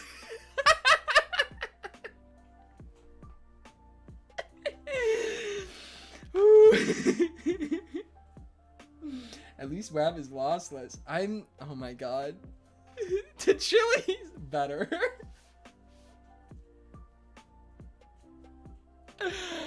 No, I did actually take him to there's one Chicago pizza place in all of New York City. It's called Emmett's. It's actually really fucking good. Their mozzarella sticks, best mod sticks I've ever had. Oh my god, they're so good. But yeah, obviously it doesn't stack up to like,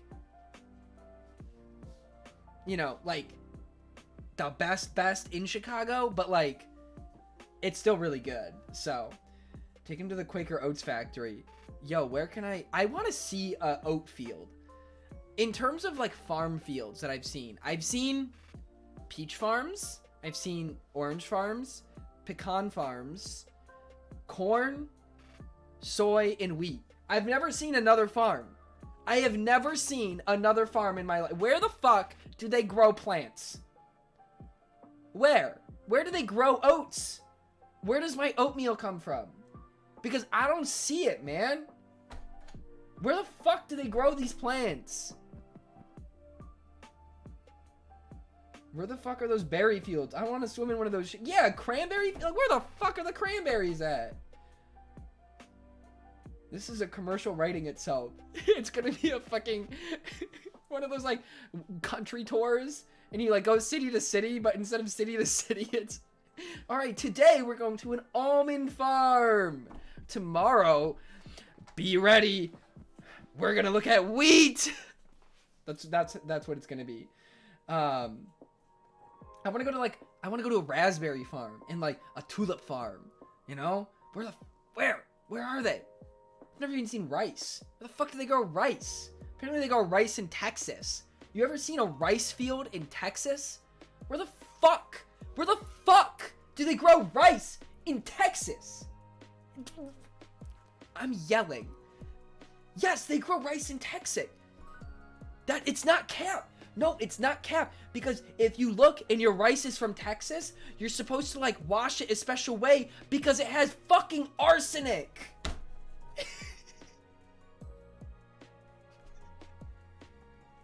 Depending on where your rice is grown, it has arsenic. They've done whole ass studies about how arsenic in rice like kills people. No, but you have to like, even washing the rice doesn't do anything. Are you telling me I've been consuming arsenic in very small, minute quantities? Yes. Yes. Apparently you're supposed to like, there's like a certain way you have to like, I think, fuck, how do you do it? I don't even think washing it entirely like gets rid of all of it because it's like in the grain. It's not just on the top of it. But yeah, regardless, they grow rice in Texas. That is where like a majority of the rice that we eat here in the United States is grown in Texas. We don't import rice. We don't need to. I found a map of where they grow rice. Texas, will grow your food in fuck environmental protections. Bon appetit. It's in the soil is the thing. You soak up the arsenic by placing broken phones in it. Yes. Wait, Eileen, please link this map. Please link it. I need to see this. But yeah, we don't import a lot of rice because, you know, we have a fuckload of it. Same with like corn. Like if we were to ever import corn, that's just foolish. I buy rice from Asia all the time in 25-pound bags too. Well, Mac, Texas, you're not very dedicated to your own state, huh? Cap. I need Jacob to work for the FDA doing PSAs, plays before YouTube videos. Imagine clicking on your 23rd Watch Mojo countdown of the evening and then an unskippable ad starts. Is your rice from Texas? Texas?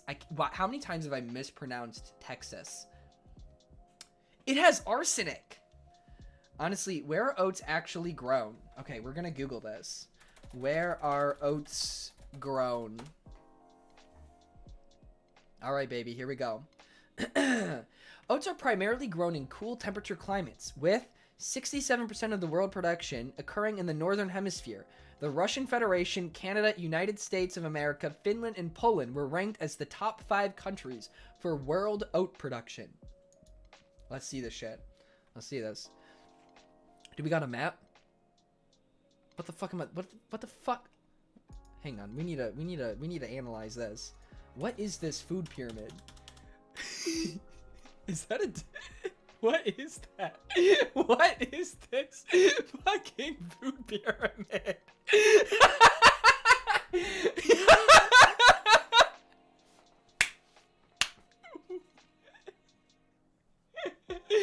All right, so at the top we got mayo and a fucking dehumidifier.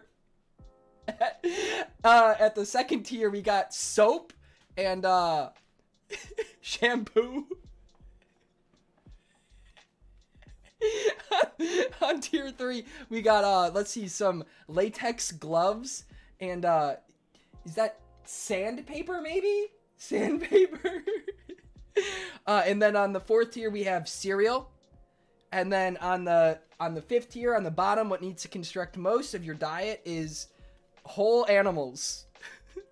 Sheep, cow, and horse. Oh my.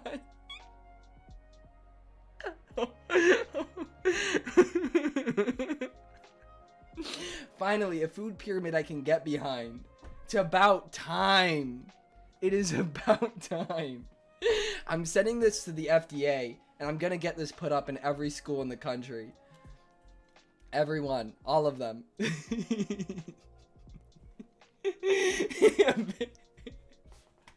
Listen, you got everything checked. You got your sanitation, you got your protein, you got your carbohydrates, and your plastic, all in one place. It's your one-stop shop for total nutrition. Time for my daily intake of glove and sheep. And don't forget, we don't drink paint. We eat the paintbrush. Know the difference. Eat a clock at this point. I just want to know what this is. I still can't really tell what this is at the top. Dang it. Somebody gets excited. Oh my god, Mom packed me mayo for dessert, guys. Oh my god, it's beer? That's not beer. Nah, no, this looks like one of those things that they like put on your arm to like measure your fucking blood pressure or something. Figure 2. The main end uses of oats are shown with the largest proportion used for animal feed. The second major use for human consumption and minor uses for industrial, cosmetic, and pharmaceuticals. Oh my god, guys. Wait, that's not mayo. That's narcotics.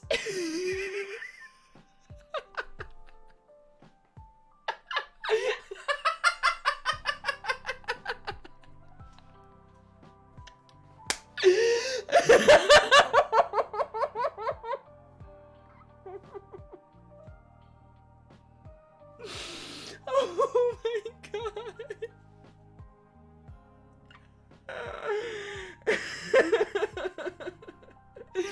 Do you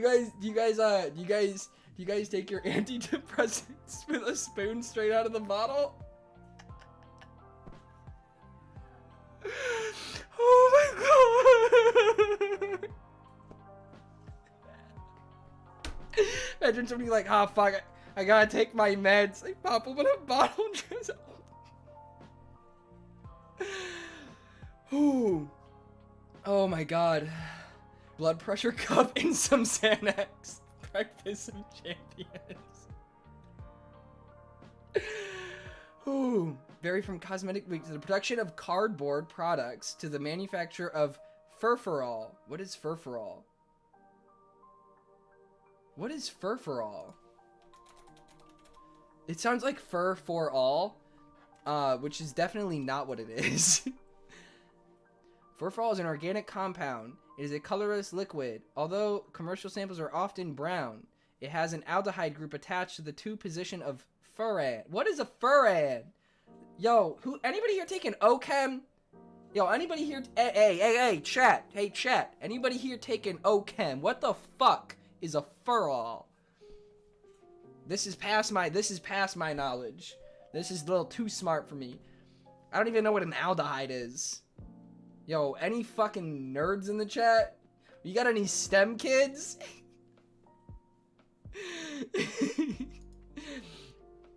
There's someone who got an A and an O. Oh yeah, Audrey. Where's Audrey when we need her? God damn it. Yo, Yo, do you like your oats clothed or naked?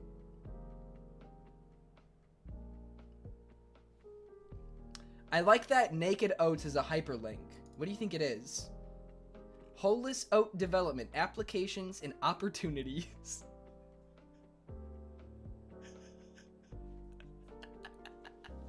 Sounds like a fucking university ad.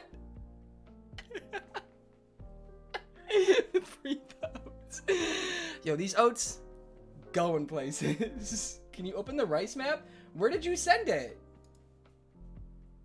You didn't put it in the chat. I want to see the oats map. Where is it? Oh, it's in natural chat. Ah, you gotta say that. You gotta say that. Rice production in the United States. Alright, where the fuck this map at? Yeah, where this...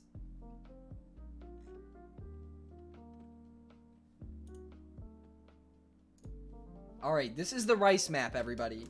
This is the rice map. So as you can see, the rice is not grown in Texas, but is instead grown in Arkansas. But I wasn't wrong. There is a lot grown in Texas. In 2010, well, I mean, yeah, granted, I don't think that farming practices change that much over the course of 10 years. I think generally, you know, I don't think there's just gonna be, you know, fucking 10 billion square feet of rice fields put in the middle of Kansas, you know? Like, every colored county on this map is your meet and greet tour locations. Got it. I like that California is just over here vibing too. Why must it be transparent? Good question. I do not know. But regardless, listen, this is where your rice comes from, all right? So all of the rice you eat literally comes from here. So you're welcome. You're welcome. Anyways, I want to go back. I want to go back to the oats. I want to know where are oats grown. Where are the oats grown? I need to see like a map in the U.S. All right, so it seems Russia, Canada, and the USA going sicko mode on the oats production. Good, go team. Go team. We like that. Good job.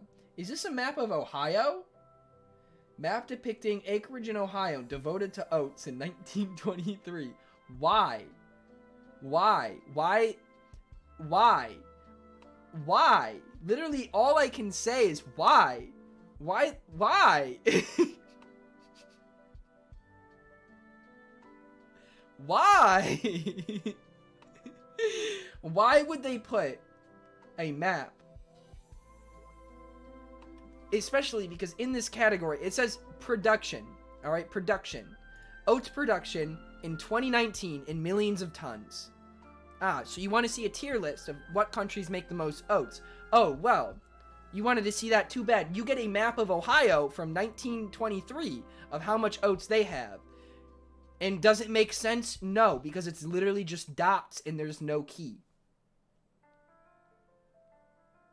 Oh, each dot represents 2,000 acres. I lied. There is a key, but it's a little unclear. You get a map with dots.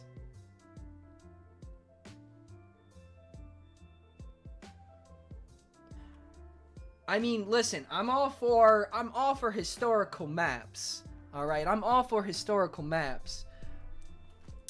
But I want to see current day oat production, not from 100 years ago in just one state. Especially when the US isn't even like high on this list. The US is ranked like number 9th in oat production. And they like to and they say the US is the best country in the world when we're 9th? 9th in oats Get the fuck out of here. Get the fuck out of here. You can't be the best country in the world and be number 9th in oats? Come on. What the fuck? Get it right, America. God damn. We can't get healthcare right. We can't get taxes right. We can't get fucking human rights right. Can we at least get oats right? Come on. Grow up. Fuck. Anyways, where's a better map? Jacob takes oat production. I'm sick of this country. This is it. This is the fucking line. I'll have you know, I was ranked number 1 in oats in Beeg school. High school. Yes. My favorite year of education. Beeg school.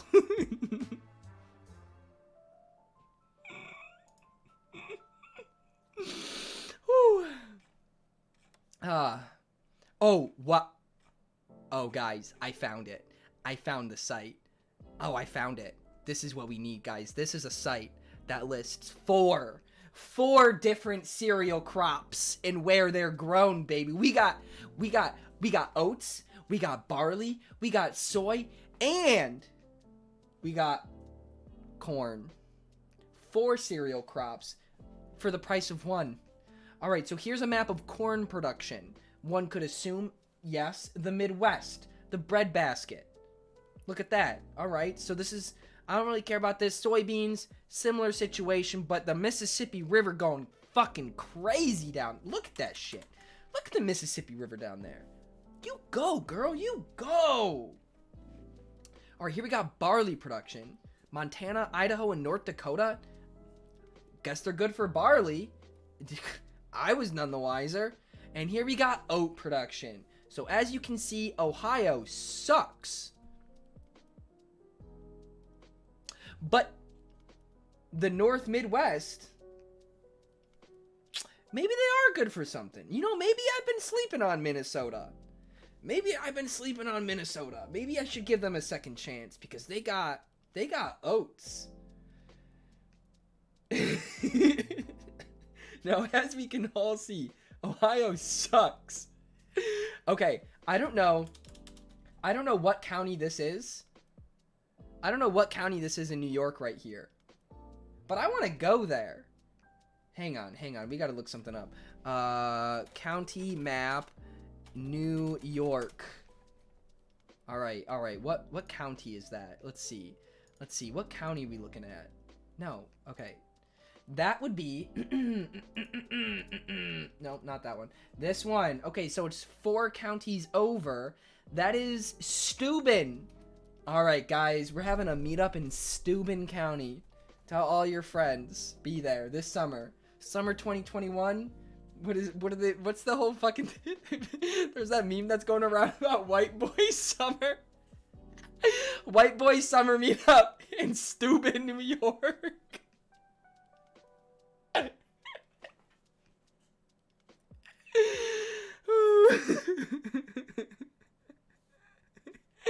Now let's merge all of the maps we've looked at today and throw out any state that hasn't contributed. Okay, so Georgia gone. There's a oh no, Georgia got a little bit of soybeans. Not a lot. They got a little bit. They got a little crumb of soy. Little bit of little soy boy down there. Maybe that's where I get it from.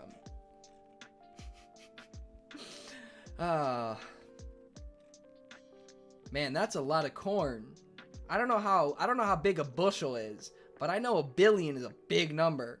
So 14 billion bushels? That's a lot of bushels. Damn. When do they grow oats? They plant in April and May, and they flower in July through the first half of August, and they harvest in August and September. Yo, Luke! Hi, sorry I haven't come to a stream in forever. Luke, Happy birthday. Happy birthday, Luke.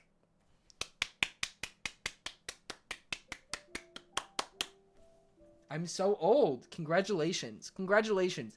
Sorry, we're talking about oats. You know, I didn't think when I started the stream today that I'd be yelling for my neighbors to hear about oats. But I'm glad that I did. I'm glad that I did. These are the experiences that I like. I actually wrote down a stream idea that I saw from TikTok of just looking at like mansions on Zillow and like doing like those virtual house tours for homes that I'll never be able to afford. Just seeing what kind of wacky shit rich people put into their houses. I think that'd be really fun. I feel like that'd make some great commentary. So maybe that would be a stream this week. Is just going looking at Big House. Looking at Big House. Why does an alternate Phil Swift exist called Phil Sweet? That says, now that's a lot of bushels. But actually 19 and old, and now love trampling other people in the nursing home. Oh my god. Good for you, Luke. Good for you. Grown up so fast.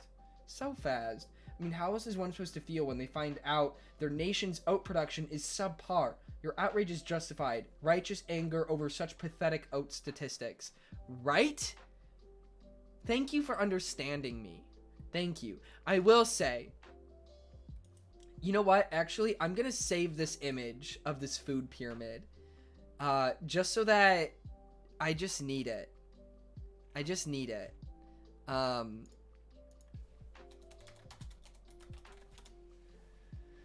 It's so good. It's so good. It's so good. Call your local representatives. Honestly, start hitting up all of your local farmers and ask them why the fuck aren't they growing more oats? I don't care if it's not profitable, baby. We need more oats. Number one, make America great again by planting more oats. Listen, Trump had the wrong slogan the whole time. He was saying build that wall when he should have said plant those oats. I'm just saying. I'm just saying. Make America oat again. There's no meal like oatmeal. There we go. Oats 20, baby. Oats 2020, baby.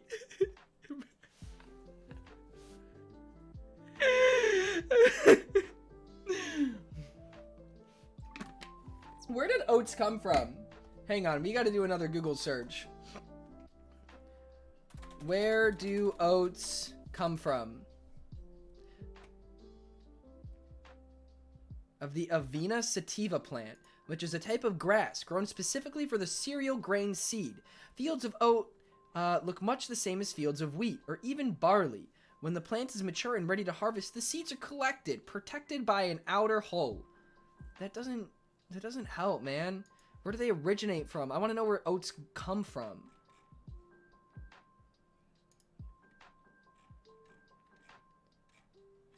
What? Where? Maybe I need to search originate. Where do oats originate? There we go. The Middle East. There we go. Middle East coming in clutch again. I think wheat and barley and rye, they all come from the Middle East. Yo, all these cereal grain grasses, Middle East is carrying. Straight carrying. Start an oat farm in the basement the same way how people have secret marijuana farms. Yo, there is a house, there's an apartment on my street that the window, they got these bright ass pink lights just shining through the window. And like, let me tell you, they don't look like gamer lights. They're a little too bright to be gamer lights. Now, I don't know what's going on in that apartment. I don't know what they got going on. But like, they're growing something. I don't know what it is, but nobody has bright pink lights that big. And they're not growing something. Now listen, I'm no what's it called? Is the word horticulturalist? Horticulturalist. But I know a farm when I see one. Jacob, I think you'd enjoy the anime Psychopaths, but we don't acknowledge anything after season 1. Got it. Hey, ya watching videos on this stream? Nah, dude, we're researching cereal grains. Like oats.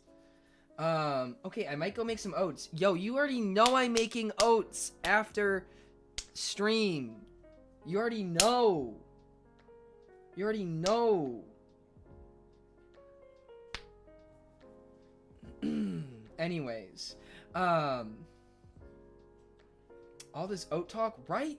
No, we're having science class. Exactly. Go. Why would you say that? Bro, chill. What the fuck, man? Relax. Why you gotta come in here talking about that stuff? But why do oats? The problem is, I don't want to use water, but I forgot to get milk. Ooh. Yeah, water never makes good oats. You gotta have milk. Also, Ring Fit didn't kick my butt as much this time, so that's cool. Nice. Progress. Let's go. I was just asking a question. But dude, if you gotta ask it, if you have to ask for permission to say something and then you say it in the question, you're kind of dumb. Like, I don't like saying questions are dumb, but that was a dumb fucking question, dude. Why? Why would you walk in a room being like, huh, can I talk about cock? Shut up. Shut up. Anyways, Ring Fit has me limping today. That's great. That's great, Evangeline. I need to do Ring Fit. Maybe I'll do Ring Fit. It's supposed to rain the next 2 days, so maybe I'll do a Ring Fit workout. Listen. I'm gonna call out some dumb shit when I see it. Anyways, oats and water feels illegal. I have done oats and water. It's like last resort. It's absolutely not ideal, but like it can work. It can work. Just raise my hand and ask if I can take a that felt like when the teacher yells at the class. Good. No, see, the thing is, I just don't like when people come in, because it's like, listen, I'm just here. I'm trying to do my job. I'm trying to have a good time. And it's really fucking annoying when people come in and purposefully be disruptive. You know? Like, imagine just walking into a room and just, like, trying to crash the party. Like, don't do that. It's called social etiquette, baby. It's called not being an asshole. So, yeah. Anyways. Yeah. So, very, very... Sorry, I don't have a lot of patience today. I don't know what it is. In the chat I was modding earlier, you would have been pissed. Oh, what happened? Let me know. Oh, give me the tea. I want to get mad about it, but I don't want to experience it myself. So I'm going to get like really passionate really quick. If it's appropriate. Yes.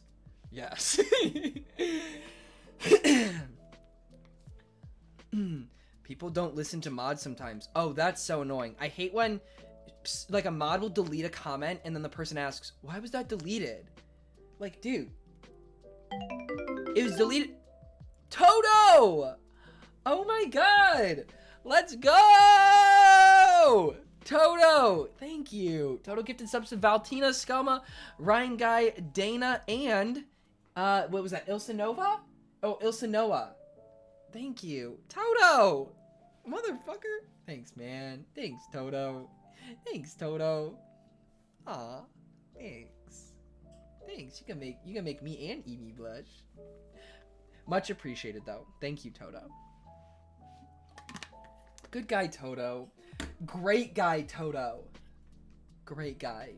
Put some respect on my boy. Toto said, we gonna up this.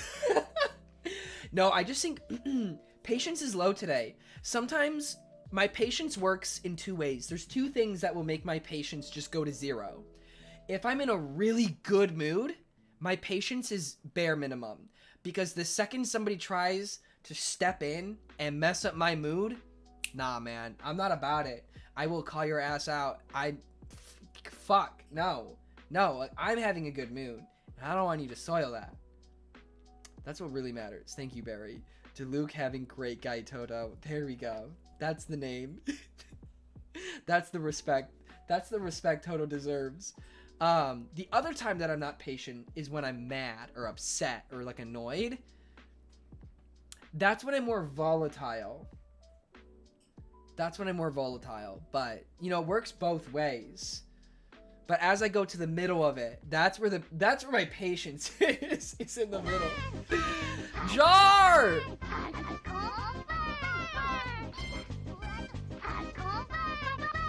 Thank you, Jar. Let's go! Jar, thank you. Happy Tuesday, Jacob. I hope you're having a good night. Happy Tuesday, Thank you. Jacob. Jar, I how hope long have you're you been having a here good and how night. much talk about oats have you seen? Regardless, Jar, thank you. Thank you so much for stopping by. Thank you for the support, as always. Sorry no Zelda Tuesday. I think I'm going to start changing the schedule, and I think I'm going to start not scheduling Tuesday as a Zelda stream. Jar BTTV emote when? Is there a Jar emote on Better Twitch TV? That noise is so synonymous with Jar. I know. Or just a jar of preserves. When I get partnered, I will have a jar emote. And it will be a jar. It'll be like multi-purpose. It'll be a jar for jar, but it will also be low sugar strawberry preserves. So it's like both, you know?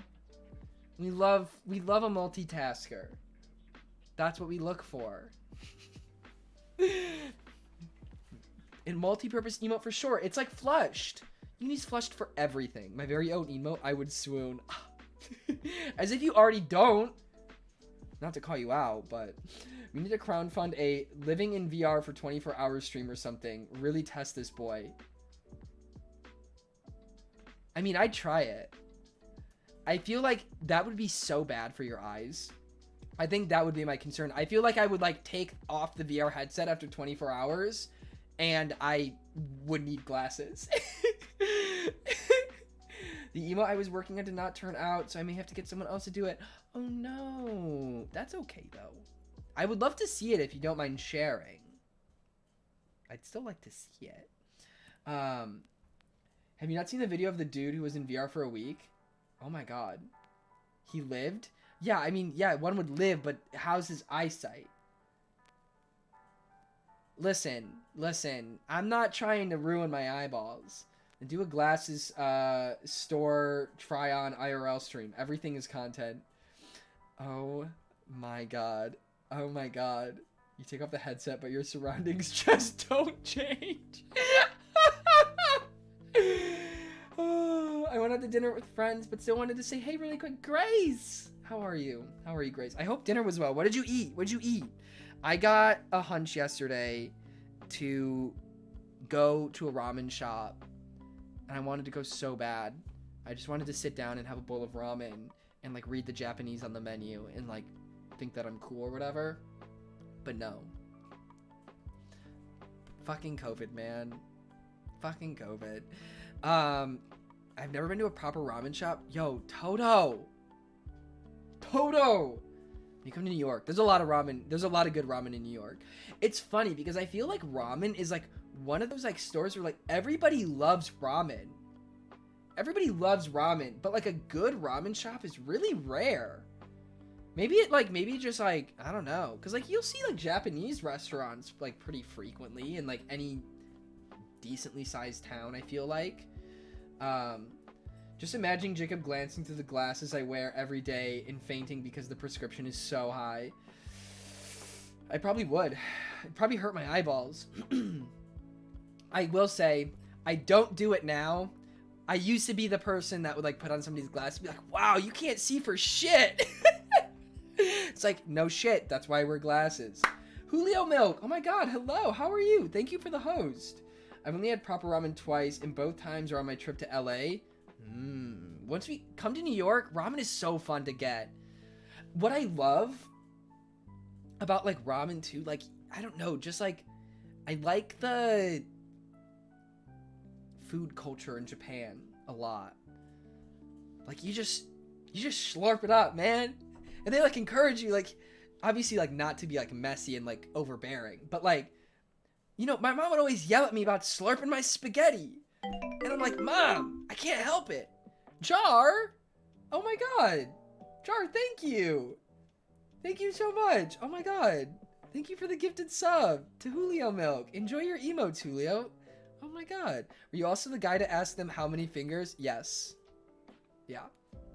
I don't do that now, but yeah, was I a fucking prick in high school? Yeah.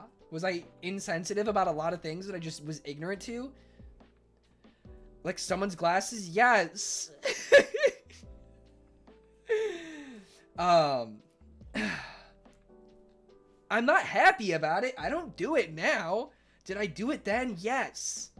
Yes, I was an ignorant white teenager. It is what it is. Ed! Let's go! Ed, thank you so much for 14 months. Oh my God, thank you. Ed, how are you doing? How you doing? It was good getting to play Smash with you, Ed. I feel like I haven't like VC'd with you in so long. Coker once told me on his trip to Japan, the restaurant was generally loud because every single person slurping. It's just normal there. Yeah, well, cause like, obviously, again, I am absolutely no expert in Japanese culture, but one of the few things that I do know is like generally like when you make sound while you're eating, not like smacking your mouth and like chewing with your mouth open, but like, you know, like slurping noodles and like eating quickly and like looking like you're enjoying it is polite because it shows that you're enjoying your food. So like sitting there slurping up noodles is generally encouraged because it's a sign that you like what you're eating. So, which is great because do I love eating fast and slurping noodles? Noodle Hell slurp fucking waits yeah, for I lit. do. Noodle slurp. Let me get a little bit here, just for that one. Here, I'll get a little bit closer. Should I get it? Should I do it a little bit closer? SISTTAR. No, not the Little Nas X. Not the Little Nas X. Yo! Little Nas, huge fan! Oh my God, it's really him! Guys, it's really him! Little Nas X! No way! Yo, your new music video is insane!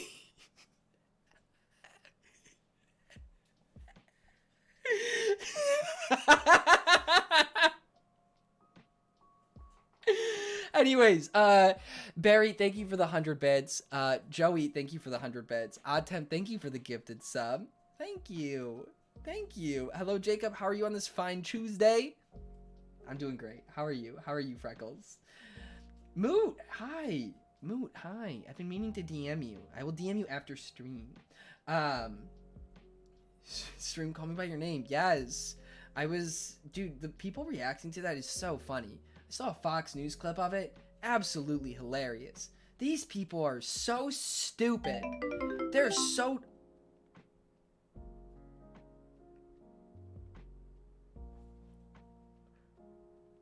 Yo, I love Jesus Christ. Your dad just subbed to me. Jesus Christ, are you here? Your dad just subbed to me.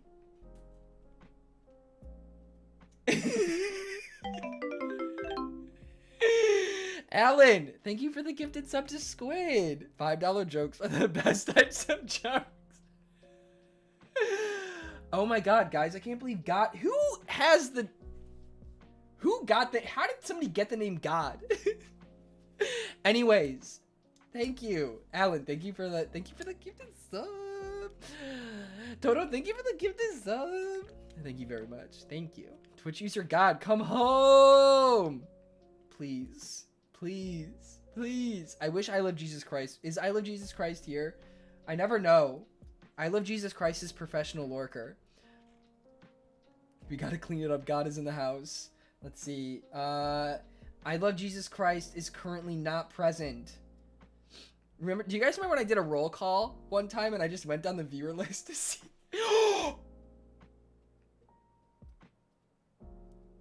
Guys. I need. Oh my God! An anonymous gifter just gave a sub to Anonymous. No, you did not.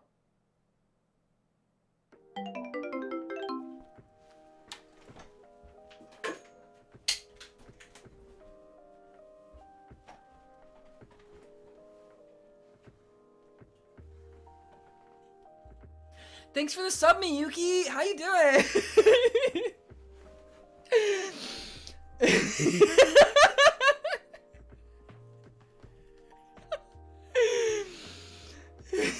Chugger didn't run. No!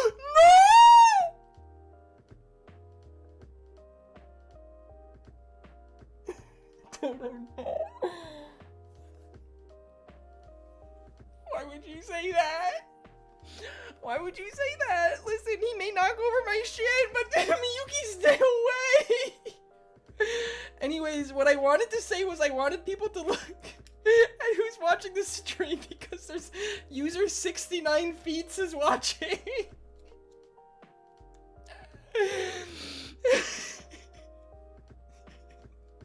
That's all that I wanted to say.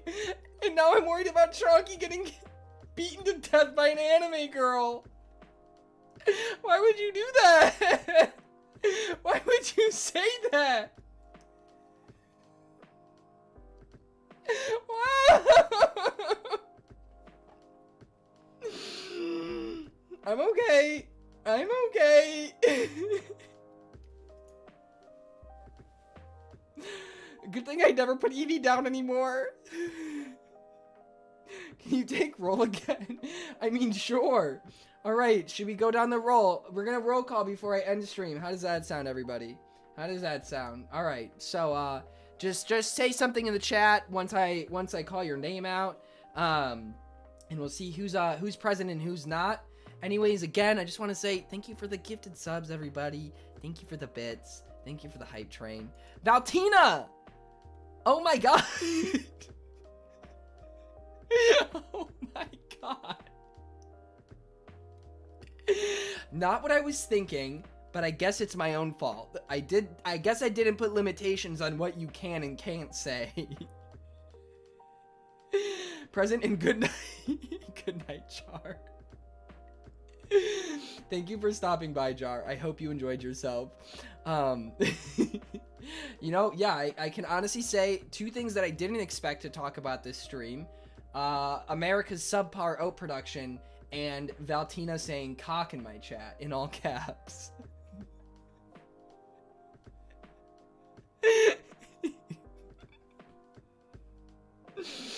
Man, sometimes I feel like I live in a fucking fever dream.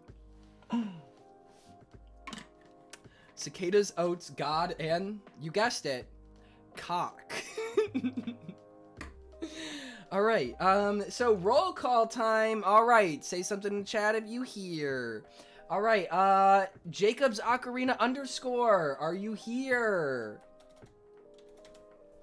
All right, oh look, there he is, JacobsOcarina _ himself. All right, next, Checkers Dog. Checkers Dog, are you there? Eileen Nova. Are you here? Are you here? Are you here? Let's see, next we got Thickbot. Thickbot, are you here? Thickbot is here. Thank you, Thickbot. Thank you. We got Wizard Mango King. Mako does not have a flat ass. Mako does have a flat ass, and Mako also hates women. All right, next up, VIPs. Do we have a Mr. a Kentpa Super in the chat? And a Mrs. Bormy Patches? Is Bormy Patches here?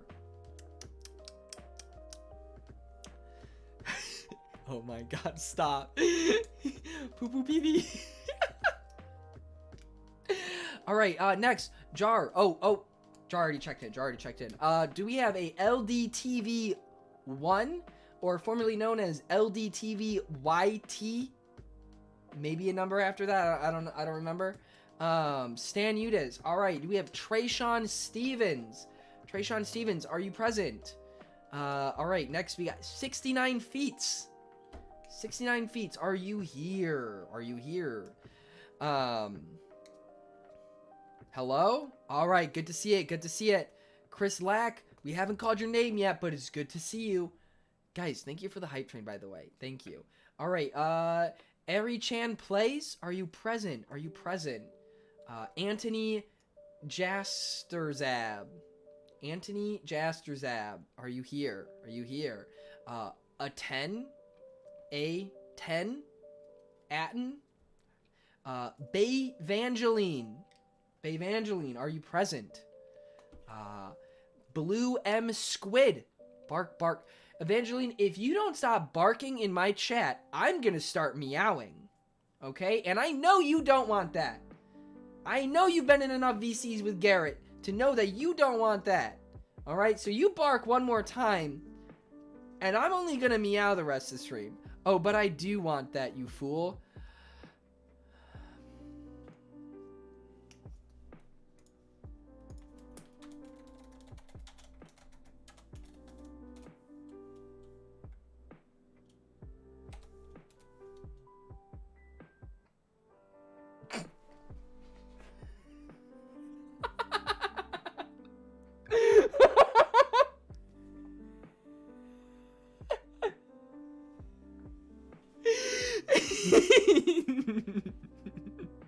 I've never. Oh my god, that was your first time out? Oh my god, an honor. An honor. Next time I'll kill you. Why do I get to say cock, but Evangeline can't say bark? You know, this is a good question. This is a very philosophical question that I feel like we cannot talk about without addressing gender norms. You know, I don't know where I was going with that. No, we are not freeing the bark. No. Evangeline barks because she sees cute anime boys. Evangeline barks because she's horny on main. Do we really want to encourage that behavior? No, we don't. No, we don't. Listen, we yell at all of the other hornies. It's time to yell at Evangeline too. Listen. We can't just yell at horny boys. We have to yell at horny girls too. Horniness knows not a gender. We bonk the horny away. Yeah, and you pant when you see pretty. Yeah, no, listen. I'm not saying that I'm any better. Okay. However, my panting stays away from the Twitch chat. Okay. I do not go. Well, no, I definitely have. Okay, I take this back. Never mind. I'm the streamer. It is allowed. Listen, if you ever look at the rules, maybe they're not there anymore. There used to be an amendment to the rule that was Jacob doesn't have to follow the rules. So I am allowed to be horny on main. You are not. Okay? And yes, I do make the rules. Look at the rules. They aren't there anymore. So anyways, what kind of dictatorship? It always has been. Somebody needs to make the meme of the astronauts, the guy looking at Earth and being like, it's always been a dictatorship, and like the Earth is disc arena. And then the guy holding the gun says, always has been. Fire Lord Jacob. Listen, we've already said that given the family tree, or we've already said, like, if we were Avatar characters, I'm Fire Lord Ozai, which makes Sabrina Wong. Wait, what the fuck?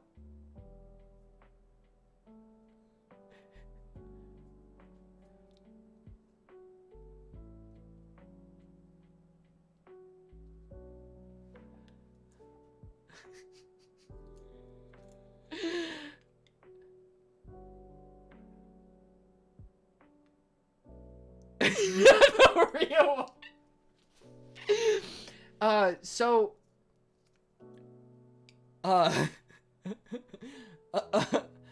one. Well, this is awkward.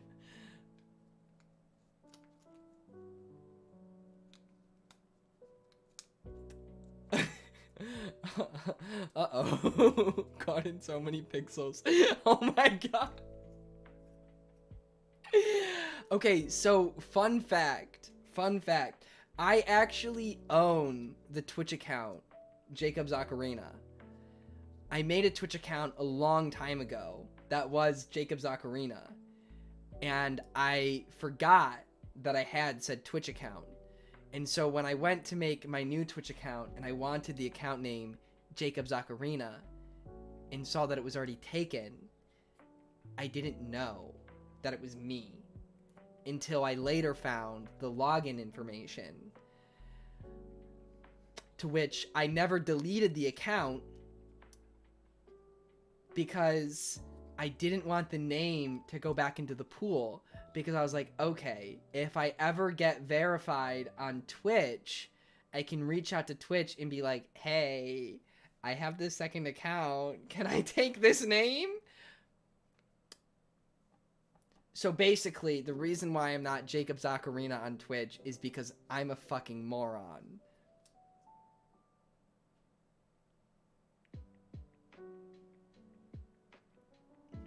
So, hi, Michelle. How are you? How you doing, Michelle? But the underscore defines you.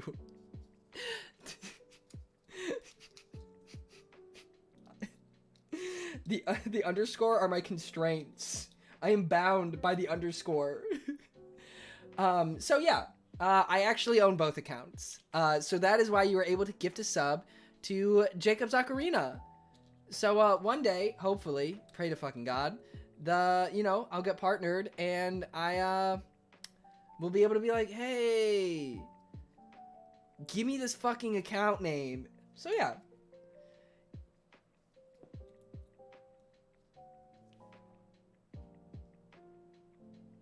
Like, it stops there. What the fuck? I hate you. I hate you. I always wondered what the timeout thing looked like on a receiving end. I hate that I know now. Evangeline, I'm so happy it was me. I'm so happy it was me. I cannot express how overwhelmingly happy I am that I was the first one to time you out. I also hope that I am the first one that has the privilege of murdering you. But we can save that for another day. It was worth the bark. Will it be worth it next time? Tune in next time. Just saying. So anyways, I think I'm going to wrap up stream. Evan's having a field day. Yeah, I'm fucked. A wheat field day? No. Oats. Baby, we going to Minnesota. Class field trip to Minnesota. We're looking at some oat farms. Are you ready? Ooh. All right, so anyways, yeah, I think it's time to sign off. I think I've sent a little too many death threats today. So, do not call me baby. What's wrong, baby? What's wrong, my little puggy champ wizard mango king? What's wrong? You haven't touched your gamer juice. Good night.